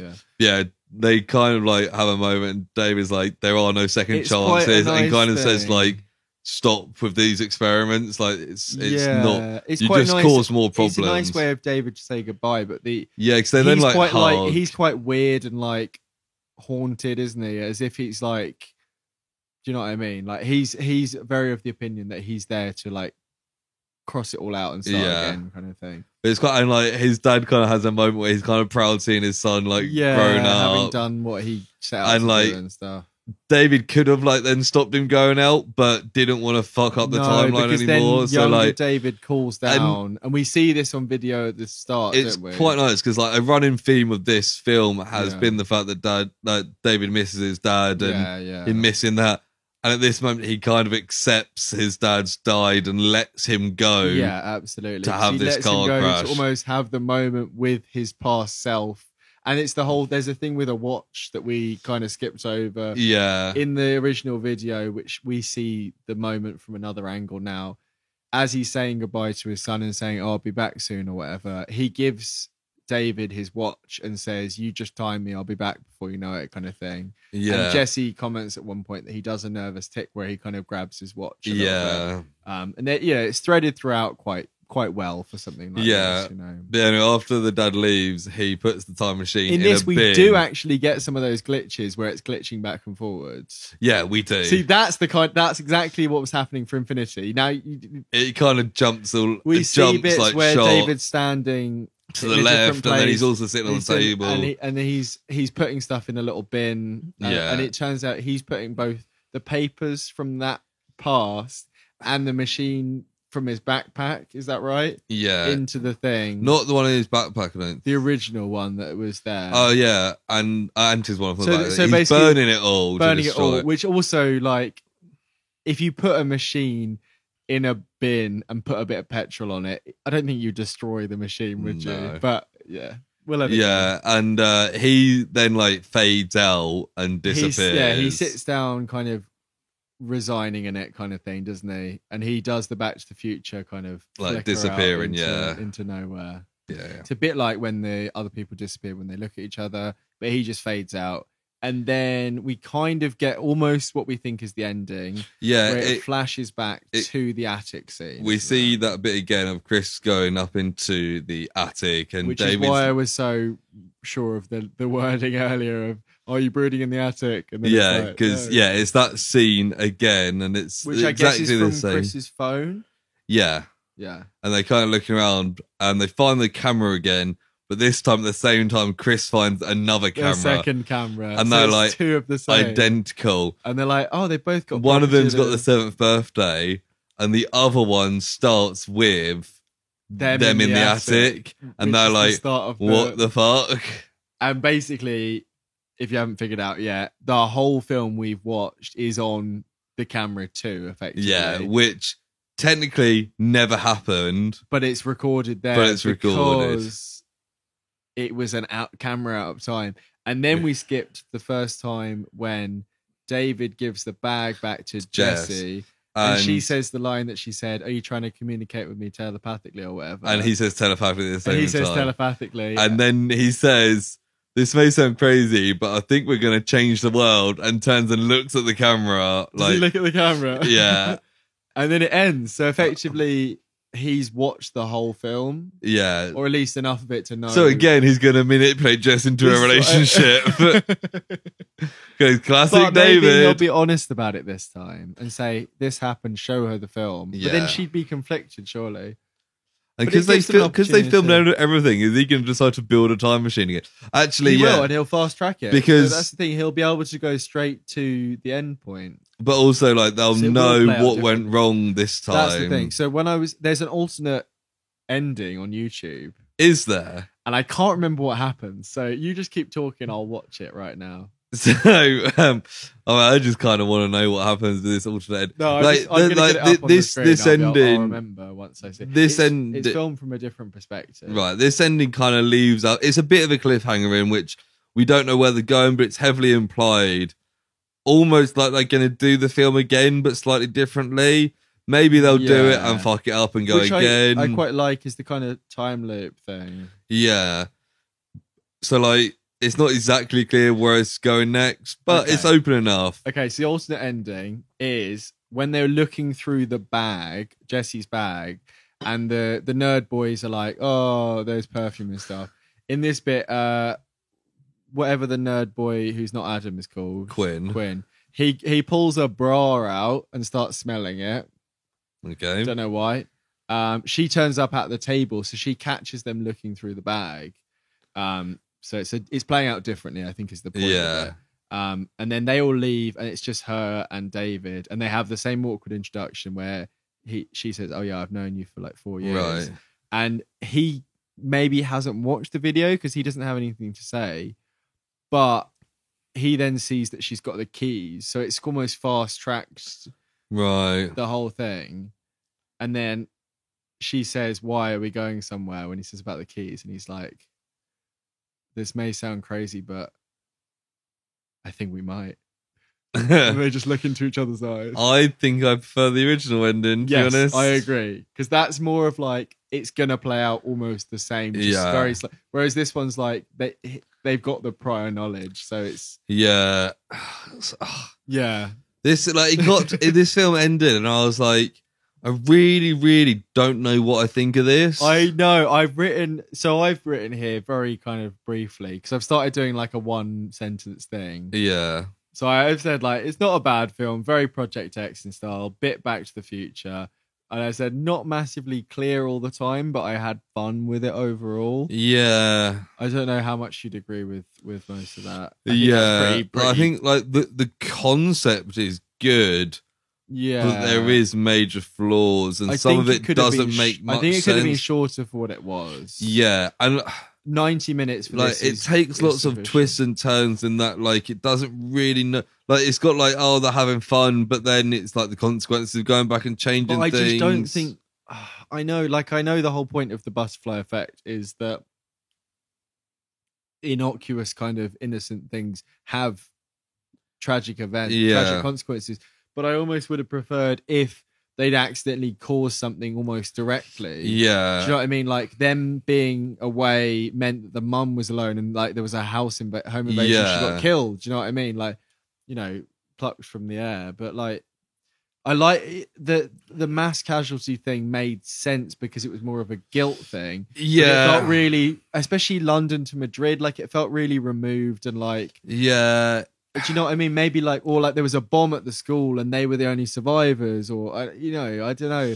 I just feel like it was a strange choice, and I didn't really. There's lots of odd choice. It's one of those where like the concept is cool. I still stand by. There's no reason for this to be found footage.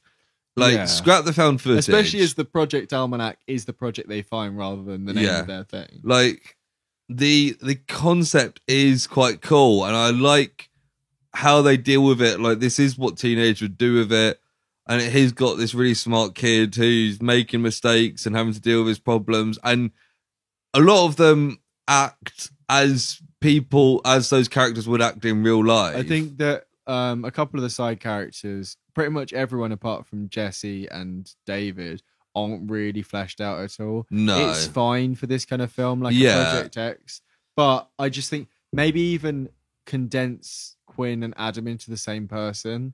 Yeah, because you've already got Chris as like a third person. Do you know what I mean? Like it felt like too much. When Adam was in the hospital bed, I was like, is that Adam? Like, who is that? I didn't even know which one was Adam until he was in the hospital. I had him, for most of my notes, written down as Lee, because his name's Adam Lee.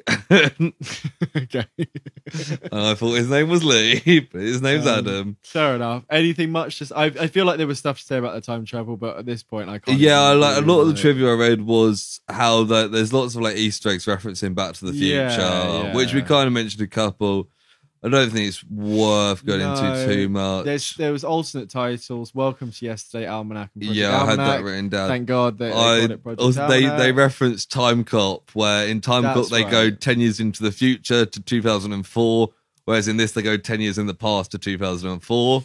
Yeah. Which is quite convenient that this film came out 20 years after Time Cop. It took 9 months to write, film, and edit. Apparently researching time travel took approximately 3 months. I saw that, which seems silly. Watching Primer and Back to the Future multiple times because we talked about Primer a couple of months ago. Yeah, a lot that I wrote in my notes the first time when they go back one day and there's the other version of them, not quite Primer, but that kind of thing of going back a very short amount of time and avoiding yourself. That is very much the way that film kind of goes. Also, Project Almanac relates to Back to the Future 2, the Sports Almanac. Yeah, I saw that. Maybe. Apparently you're on IMDb right now, aren't you? No, I just copied 4 down. Oh, okay. From IMDb. One of my trivia, my first one is produced by Michael Bay, question mark. But apparently did you see the thing about the airline crash was a real crash? Yeah, and I saw like they used footage from a real crash, and like families of those that died got upset about it and complained. They said they changed it. But then when the film was next shown on like British BBC, TV, it was just still there in Yeah. 2018. and it was like, well, they didn't change it, did they? Yeah, that's it. That's all I've got. So. Yeah. Cool. What do you reckon rating wise? It's really, really hard because like I'm stuck because I feel like if I give it the higher end of it, it's not on par with. I know we talk about this every week. It's not on par with some of the higher rated films I've got. But Yeah. I thought it was. If I think about the lower end of what we've got, I think I'm going to go with a boring 7. boring 7. Yeah. See, like I'm thinking like parts of this film and like the core concept and some of the stuff they've done are like an 8 out of 10. That's exactly what I was thinking. Other bits like that don't make any sense are like a 4 out of 10. Yeah. Like, and like the characters weren't great, really. Yeah. Even David was. And just as we were like, talking through some of the decisions, like that doesn't make any sense. Like, no, and like the actual time travel. I mean, maybe a 6 would have been fairer. I've said it. I'll stick with it. What is it? I've started, so I'll finish. I've said it, so I'm sticking with it. yeah, I think I'm going to go for a 6. Yeah, okay. because I think it's been one of arguably the hardest film to rate because I really, really liked some of this. I did enjoy watching it, but the more I think I enjoyed it more watching than talking through Me it. too, When I you think, talk yeah. through it, you realise sometimes how it's the other dumb way around, some though. I think sometimes, like even Bigfoot. I enjoyed more talking back through it because it made me realise how much I enjoyed it at the time. Yeah, This kind of has highlighted all the flaws and all the bits that don't really make sense. I think if I could, if we done 0.5s from the start, this would either be a 5.5, no, sorry, a 6.5 or a 7.5. Right, yeah. Do you know what I mean? Like, I think it's in that ballpark between 6 and 8. And like, I think like, as you know, I think it's not that hard if you've even just that fucking thing. Like, oh, I did 3 months of researching time travel films. Well, you fucking obviously didn't because you fucked up. Like, even in Back to the Future, they go back and there's another Marty there, and then in the third one they go back and there's like 3 Martys there, and they're all avoiding each other. Just explain. Just David bashed himself over the head and threw himself in a ditch, like you said. Like, and like things. It just doesn't make the things. Did we like, miss something there? Like, why? Like, where was he in Lollapalooza when he went back and did it properly? That's what I'm saying. Yeah. Like, where was he? And that's what I mean. Like it doesn't make any sense. And like, whilst watching through it, you don't really notice this stuff as much. No. I did kind of go, oh, what's happened there? There was a couple of bits. It moves at a pace. Like, it was quite a well-paced film, I think. It was I feel like it was quite fast-paced and like... That's what I mean, but like... And like I said, it was quite intense. Well, you had a bit of a panic attack. Yeah. Like, because it's quite intense, you kind of like overlook a lot of stuff. Which is a credit to it. And like, I think filmmaking-wise, it's on the higher end of the scale. It's almost like a classic Michael Bay tactic of just have so much happen that you don't really think about it. Is a lot of his films. And you know, like, his films are successful, so you can't criticize the technique, but... No, I'm almost surprised, you know, having that connection with him, that it wasn't more of a hit, or at least a known film. But like we said, maybe more in if it was played on MTV in America, maybe, or but who fucking knows? Yeah, it's one of those films where like the less you watch it, the more you enjoy it. Watch it once, you'll probably enjoy it. Watch it then twice, if you start thinking on you. about it, it becomes worse and worse the more you think about. So yeah, before I get I'm gonna stick with 6. 6. I'm 7. Yeah. Did You're 7. Yeah, you did say 7. You did say 7. I'm 7. Cool. Well, in that case, we've done the trivia, we've done the ratings. We'll move on to personal projects. I was doing the ad soup last week, and we were like, let's say it in time every week. Like, I listened back to the episode, and I was like, yeah, okay. And then something happens straight after we said that, and it kind of ruined it. I can't remember what happened. Like us talking about it straight away. Yeah, quite possibly. Have you got anything? Yes, actually. I've got a couple of things, actually. I've got a couple of things. We're on a long episode at the moment. Let's fucking do it. It's going to be a long episode. Because, like, quite often I'm like, I haven't really done anything. I went to the cinema on Monday, a few days ago. and saw the Duke of York, Nice Fancy Cinema. Oh yeah, you did. I went to see the 1954 Godzilla original Japanese film. 6th. Yes, you did. You told me. 67 years old. All like subtitles and everything. Nice. Very square screen. Yeah. It's so fucking good. Like honestly, it's really fun. And like me and my friend went and we came out and we were just like, man, that's such a good. And like we were saying, we talked about it before, didn't we? Yeah. You were talking about. And obviously, like I love it anyway, but seeing it on the big screen was a great kind of experience. Yeah, it makes a big difference. Yeah, and like. Yeah. Obviously, that you can have some criticism. Most of the criticism can be put down to the fact it's made in 1954. Yeah, like some of the acting is kind of a certain way, but it's like, yeah, it's made in 1954. Yeah, but like some of the effects and stuff. Some like one thing is that like the human story in this film is probably better than any of the human story in any of the Godzilla films over like probably since. I don't know if I've seen it, to be honest. I'm sure I've seen clips from it and stuff like but that. Like a common criticism of the modern Godzilla films is that the human side of the story isn't that interesting. Yeah, like, whereas all the Millie Bobby Brown. Yeah, in this, like the human part of it is it quite good? Yeah, and like this character essentially like sacrificing himself and to kill Godzilla at the end. It's quite like it ends and it's really kind of solemn and sad. And me and my friend then went to the pub just as we walked in there playing Lovely Day, and I was like, wow, this really kind of hits. Like, yeah, and like also like. Even though it's like a man in a suit. It's clearly a man in a suit. Yeah. For 1954, the scaling is really good. There's shots where like in the forefront of the camera, there's like people running away, and you've got Godzilla in the background, and it looks like realistic. So they like made it quite. Even though it's a man in a suit, it looks really good. So it would be rear projection, would it then? Yeah, it would have been like sliced in two different shots together. Green screen and stuff because it's no computer, so you can't. Yeah. And like it was really impressive, and there's bits where like there's a man on a train and you kind of see Godzilla coming across and the train crashes into it, and you're like, from the two different shots, it's really believable that they kind of sync together. Nice. It's got a similar bit of people like in a big tower, like the news reporting. At the same time, Godzilla's attacking the tower, and like cut between the two shots, you genuinely believe what's going on. It's all about like the filmmaking kind of language and stuff. I think like it's easy to see why this spawned. Like a nearly 40 film, even if some of them, 60-year film franchise. We talked about when Kane was on for Montauk Project, you'd watch one of the worst ones, I think, in your Criterion collection. Yeah, quite family friendly kind of one, which was like number 10 or something. Like if that was the first one in the series, it probably wouldn't have gone anywhere. And like lots of films have had something and not. It's even like things like Star Wars and stuff. Now, like we've had Star Wars films that aren't as popular, but it's such a big franchise. But it's already the wheels almost set in motion already. It's like, and like they're still making Godzilla films, like Hollywood Godzilla films and Japanese Godzilla films. Shin Godzilla was 5 years ago. Shin Godzilla. Also brilliant. I've had it on list, but it's not available on anything that I've got at the moment. Oh yeah, it's on like I think like an anime service. You can watch it as like one of their only live action things.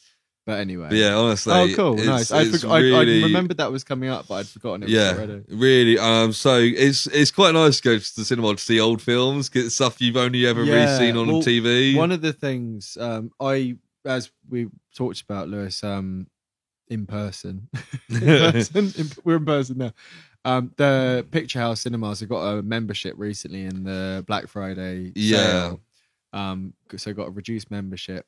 They are the company that put on what you just mentioned, the Godzilla thing. Looking ahead, they've got loads of things like the original Matrix is being shown in cinemas. They'll do Christmas films like Scrooged and probably Home Alone and stuff. So like it's really worth keeping an eye out for things like that. Like actually David, who featured on the Blair Witch episodes, me and him went to see the original Friday the 13th about 6 years ago in a Picture House cinema. Yeah, they like doing it. They do stuff like that. It's really worth. I think I need to. If I must be on the mailing list now If not, I just need to pay attention to things like that because it's really nice, isn't it? Especially if you're a fan of that film. Yeah, because I've seen that film several times before, and I've always like, but then seeing it on even the in big the last screen. year, I'd imagine with your collection. Yeah, I would have seen it in the last year, last 6 months, even probably. Quite possibly, Did you get that? Was that last year you got the collection or this year? I think I got it my birthday last year, so we're looking like 18 months ago. Yeah. But in that time, I imagine that was is that the first one? That's the first one, yeah. Obviously, it's the first film. It is just like brilliant. Oh, cool. It's very positive. Positivity project. The other thing that I watched of note, I finally got around to watching Once Upon a Time in Hollywood. Oh yeah, cool. Yeah, Have you seen it? Yeah. I watched it a month or so ago. Yeah, you know what? It's really good. While we had the podcast, so I don't know why I never talked about it. Maybe I did. It is kind of classic Tarantino, but I kind of like all the references. It's a bit meandering and just kind of goes. Yeah, but I kind of like all the old Hollywood references and how a lot of the stuff is kind of references to real life things, like as Bruce well Lee as and like the Mansons and stuff, as well as like the central plot point of the Tate murders. Like, I really wasn't sure where it was going to go. And I thought, because Sharon Tate's sister like lent jewelry and stuff for her to wear, I was like, I'm pretty sure they're not going to end with the murder. Yeah. Well, I didn't expect it to be like such a graphic, like the flamethrower. It's Tarantino, so I kind of expected it. But I just didn't. I thought it was going to be like a bit. Yeah. But I was reading some theories into it about how like, so I think somebody theorized that because obviously Brad Pitt's character, the stuntman, has an acid cigarette just before all the shit goes down. Right. The theory that everything after that is him tripping because it follows the classic thing of him as the stuntman has pulled off all this stuff, stopped all these bad things from happening, and then at the end, DiCaprio's character, flamethrower someone, takes all the glory as a stuntman and an actor would. Right, okay. The actor is there for the setup because he goes out and talks to the would-be murderers, which is why they then attack his house. The thing is, when they attack, Brad Pitt does all the fighting, and then at the end it goes back to the actor taking the credit, which could well be, which matches how a stuntman would be in a film. Even if it's not the way it went, it's clearly from what you're saying there and looking back, it's a conscious choice. By the whole Tarantino, film is about Hollywood and about filmmaking. It's very clever. Yeah. I saw also one thing about how Bruce Lee's family were quite upset about how he was portrayed. But for me, he's not portrayed in that. He's a bit of a dick. But also, that whole scene is Brad Pitt's character remembering. There's no way to suggest that's what actually happened. True. This character could just remember not liking Bruce Lee. Like, it's not saying that's what Bruce Lee's like. He gets given the chance on the set. And then, like, his first day, he gets an altercation and throws Bruce Lee into a car. And the car is, like, the stunt coordinator's wife's car. Yeah. And he just gets thrown off the set immediately. Like, it's witty and, like, there's some, I didn't love all of it, but like I think it's on my letterbox somewhere. If anyone's discovered my letterbox, you're welcome. I read you're welcome. But, I think I gave it like 4 stars. Like I thought it was pretty decent. Yeah, I read a review as well, but you get a shock because there's constant accusations towards Brad Pitt that he killed his wife, and you see the scene on the boat. She's having to go, and he's holding like a spear gun, and it kind of cuts before anything happens. Yeah. Apparently, some people believe he killed her, some people didn't. Well, I think he did, but it was whether it was an accident or not. A lot of people have said your own personal decision on whether he did or not shapes how you perceive the character at the end, particularly that final fight, as either a defense thing or it's him absolutely loving. It does, to me, it felt a bit sadistic. Yeah, that's what I felt. There's a lot of when he's like smashing heads against the wall. Yeah. But that may be because we both think that he killed his wife. Apparently, people who didn't think he killed his wife and just think it was all rumors also, may have been more lenient. Are those people violent misogynists? Is the question. Because if they are, I'm not that interested in their perception of a film. I don't think it falls into those kind of you are or you aren't categories. It does. But yeah, it's a good film, but it's also one of those films that it's almost as enjoyable reading about all the references and the theories around it as watching it itself. There's a printed script of it, which is apparently an alternate script. Yeah, I think Tarantino did like a novelization type thing. Yeah, it's a bit like the Cursed Child printing of it of Harry Potter. Yeah, but I think it's an alternate script, or it's got extra stuff on. I think maybe it's got deleted scenes or something like that. But yeah. It's very fun watch. Yeah, like it dragged a bit. I felt I didn't really fully get into it until it kind of all kicked off towards the end. I personally didn't watch it for as long as I didn't, because it's over 2.5 hours, and as we talked with Enola Holmes, 2 hours 5 minutes feels like a long time. With my I feel like it's become like, if you think about Tarantino's last 2 films of Hollywood and Hateful Eight, both of them got split into a series apparently, which no one ever actually watched. But both of them kind of meander on for 2 hours and then have a really heavy action but they scene. All do that as well. I don't think as blatantly, not as blatantly, no. The last 2. I mean, he gets away with it. People will watch it, but yeah, he's fine. He makes some good films, and he's very stylish. I tend to really like Tarantino films for kind of retro soundtracks, like 60s, 70s kind of stuff. But he's got an interesting lens and taste, and he's recognizable. But he has got to the point where he's so self-indulgent that it's an experience. I mean, it's fine. I knew what to expect when I turned it on. I still think my favorite Tarantino film is Reservoir Dogs, which was his first. I think Reservoir Dogs is people like the go-to one's Pulp Fiction. Jackie Brown before that or whatever. But no, Reservoir Dogs was before Jackie Brown. I'm not entirely sure. I am entirely sure. Reservoir Dogs was like 94, 95. Jackie Brown was like 97 or something. Oh no, Pulp Fiction was 97. Yeah, maybe. Well, Jackie Brown's closer to Pulp Fiction. Yeah, maybe it was that he directed it but didn't write it, so it's not counted as part of his. I think it is. Death Proof is one of the ones that's kind of not sure whether to include as one of his. No, it's not that I'm thinking of. No, because Death Proof. Because I don't think Jackie Brown was based on something else. So I don't think right. He yeah, that's probably That's so. He did direct it, as we said. I mean, it's not really held up there. It's based on a book by Elmore I found Jackie Brown to be a little forgettable. I've never seen it. I've seen bits of it on TV. Yeah, you're right, 1992, 1997. So what, do you have a 5-year gap between the two? I guess so. Interesting. Anyway. Pulp Fiction might have been in between? Probably. I think that's 95. Yeah, there you go. I just made that up off the top of my head. 4. 94, yeah. So what do we go? 2 and then 4? 2, 4, 7. Yeah, makes sense. Cool. You enjoyed it then? So I actually watched 2 fairly significant films this week. I would say I enjoyed Godzilla more, but I've just realised all the things I've got here, 2 or 3 of which I'm going to speed over, are all Marvel properties in some way or another. Okay. 5 if you include Hawkeye, which I think maybe we'll save for another time. Yeah, I still haven't watched anything past the first 2, so let's save that. So I watched both Spider-Man and The Amazing Spider-Man, because the first part of both. Because we're going to watch the new one next week. We are. So we'll have to make sure we save a bit of time in the we might have recorded the Christmas episode by then. We might not record again. We might just have to save our thoughts for the new year then. Yeah. Anyway, not important. I watched both of them. Not much to say.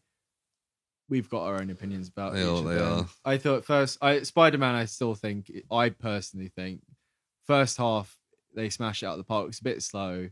All the Green Goblin stuff is fantastic. Amazing Spider-Man is, I think, really slow to start because it retreads the same stuff in a slightly more clumsy way. It's really kind of dull. I think the second whole half origin story, or the last third, is pretty decent. The lizard stuff's good once they start getting going. Then I watched Venom 2. Oh, you watched Venom 2? I watched Venom 2. Oh. Not in the cinema. I watched it on Amazon Prime. I don't want to know spoilers, but is it better than Venom 1? So the good thing is that they lean into the silliness. And it is a bit like an Odd Couple kind of thing. almost verging on. No, it's very comedic at times. The Carnage stuff isn't really what I wanted, but it's fine. Right, okay. And the post credits, as you may have heard, is surprising. I haven't heard anything about the post credits. There's some stuff which may or may not tie into something that we're watching next week. Okay. Oh, subtle. Thanks. No, but like it's leaning towards where people thought it might. Yeah. Go. Okay. And I don't know how, and I don't know if we'll see it with the dimensional stuff coming up. But it's like, and yeah. Maybe I will watch Venom 2 this week. I can send you the Amazon link. I'll send you my DVD. Have you got Blu-ray? I'll have a quick look on my download. So hang on. On your Blu-ray collection, my official Blu-ray collection that I bought. Yes. Can I send a 1.95 gigabyte file? Probably not. Anyway, we've got Google Drive. So yeah, that was it. And the fourth thing, which I meant to talk about last week, we'll talk about very briefly, is I've been reading a lot of Moon Knight comics. Oh yes, I think I might have upcoming Oscar Isaac series. Yeah, so I thought I'd get into it, and I've read like multiple different runs, mostly kind of from the last 10 years. There's some really decent stuff. There's some really stylish stuff. It is very Batman-esque, but like, yeah, we kind of knew that. There's some really interesting stuff with his multiple personalities, and so he's got this moon god Khonshu that effectively he was a mercenary and died at the foot of a statue, and kind of was resurrected by the god. But it's also a question of, is he just mad and he's just got a personality? But he's also, in like a Bruce Wayne manner, has got another personality which is like a billionaire, which he also is just, he's good at doing business when he's this billionaire, and he's got like stocks and stuff, so he can fund his stuff. That's silly. And he's also got like this like working class cab driver personality, so he's got like 4 personalities that he just talks to like as different. So his like whole gang is all just in his head, kind of thing. Right.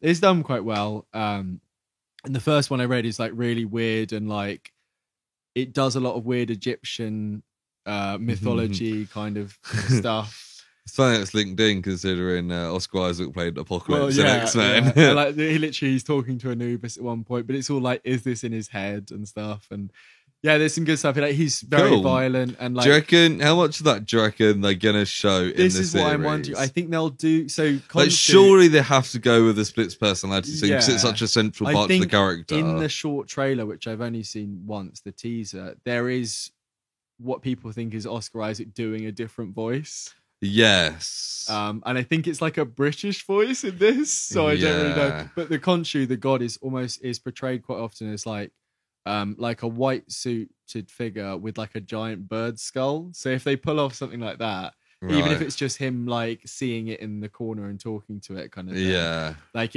there's some cool stuff they. I mean, like, it's a Marvel. If they've got fucking Oscar Isaac for a fucking TV series, they're gonna do something good. They're gonna be putting money behind it. Like, he is like a Hollywood A-lister. Like, but I've still reading some now. I'm on my like 4th or 5th run, and each one's like 10 to 15, 30 comics. So like, I've really been missing it for the past like 2 weeks. Cool. So I'll be up to date with the various different out of continuity comics by the time it comes out. And I'll be able to point out that's from that one and that's from that one. Yeah. Like the annoying people on the internet. But that's pretty much it. So I've marveled it up this week. Marveled. So I don't know if there's anything else to cover here. I think that might just be about that. I can't actually find my normal thing that I look at when we finish. So if you just give me a minute. What I want to say first of all, while I'm doing this, is thank you very much for listening. Yeah, it's always nice to know people listening to our ramblings. Rambling for almost 2 and 20 minutes by the end of the time I finished. Wow, really? So yeah, thank you for listening. One of the main ways of really getting the word out, as mentioned by our good friend, producer of the Bigfoot Project, is by getting the word out. And by doing that, you can, shout out the window to your friends. You can send emails. You can start doing chain letters. Just as long as you mention the Project Pod, maybe put a link tree in there. That's what we want, really. Yeah. Get the word out. I would think personally that's the main way of doing it. But Lewis, you've got another opinion about that? I disagree, but there is other We've ways. Got a contest here. You can go down the Mike Wickham way and send us an email, which is very much appreciated. But the way you can also promote the show is giving us a 5-star review on your platform in your podcasting platform of choice.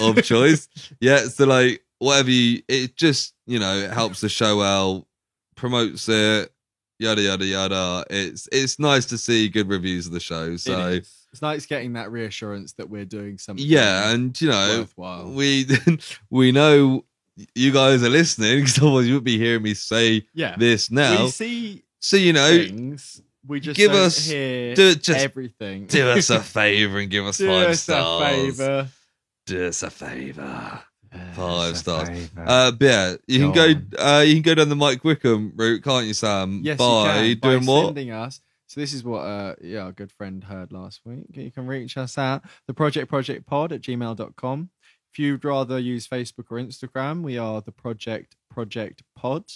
On Twitter, we are at that Project Pods, and on Reddit, we are the Project. But to add to that, Sam, we're now on a new social media as well. We're down with the old kiddie We've roos, joined the kids.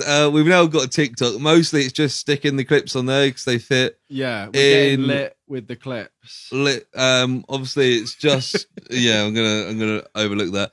It's just got going, but I think I've put on like our first 7 or 8 He's doing clips on there. He said we're getting likes up the bloody wazoo on there. Yeah, so it's at the Project on TikTok. Basically, if you can't find us, search the Project. The last one there, not to distract from you too much, is YouTube, but just search for us, you'll find us. Yeah. On TikTok, you can just search the hashtag the Project and you'll find all of it. Most of them, apart from some of the very early ones where I hadn't figured out the hashtag yet. If you hashtag the Project on pretty much anything, you should find us. Yeah. Or if you hashtag the topic of the episode, you'll also find it somewhere mixed in, depending on how popular the topic is. Yeah, if it's like the Blair Witch Project, you might have to do a bit of searching. If it's something like the Bigfoot or Project Almanac even. Yeah. I've yet to look through the popularity. I uploaded our clip from my science project and found a TikTok that was like, show one DVD in your collection that nobody's seen, and they zoom in and they pull up my science project. They're like, I love this film. And I was like, yeah, no, that film's shit. Little fucking bitch. I've seen that film to my own detriment. But yeah, so we are on bloody everything these days. Yeah, easy to get in contact if you wish to. We are super easy to get in contact with, so please do. And if it's interesting enough, we might read it out if you're lucky enough. Like Michael if you Wickham. happen to be a producer on a film that we've watched. I mean, that's the main reason, really. Yeah. If you say, "Oh, Sam and Lewis, we love you so much," we'll read it and we'll treasure it, but we might not read it out. And also, we won't do that voice when we read it. We'll read it normally. Oh, I do that voice when I read it to myself. But in a cute way. Oh, Sam and Lewis, I read it. I read emails to myself in that voice all the time. Doing the podcast. And then we say thank you. But yes, I think let's wrap this up. Brains have started dripping out of our ears, like we travel back in time too many times. Yeah. So it's been a pleasure. I hope you've all enjoyed it as much as we have. I enjoyed it immensely, so that means that you have too. And I'll hear you next week. Hear you next week before last. The Project. Good night. Bye.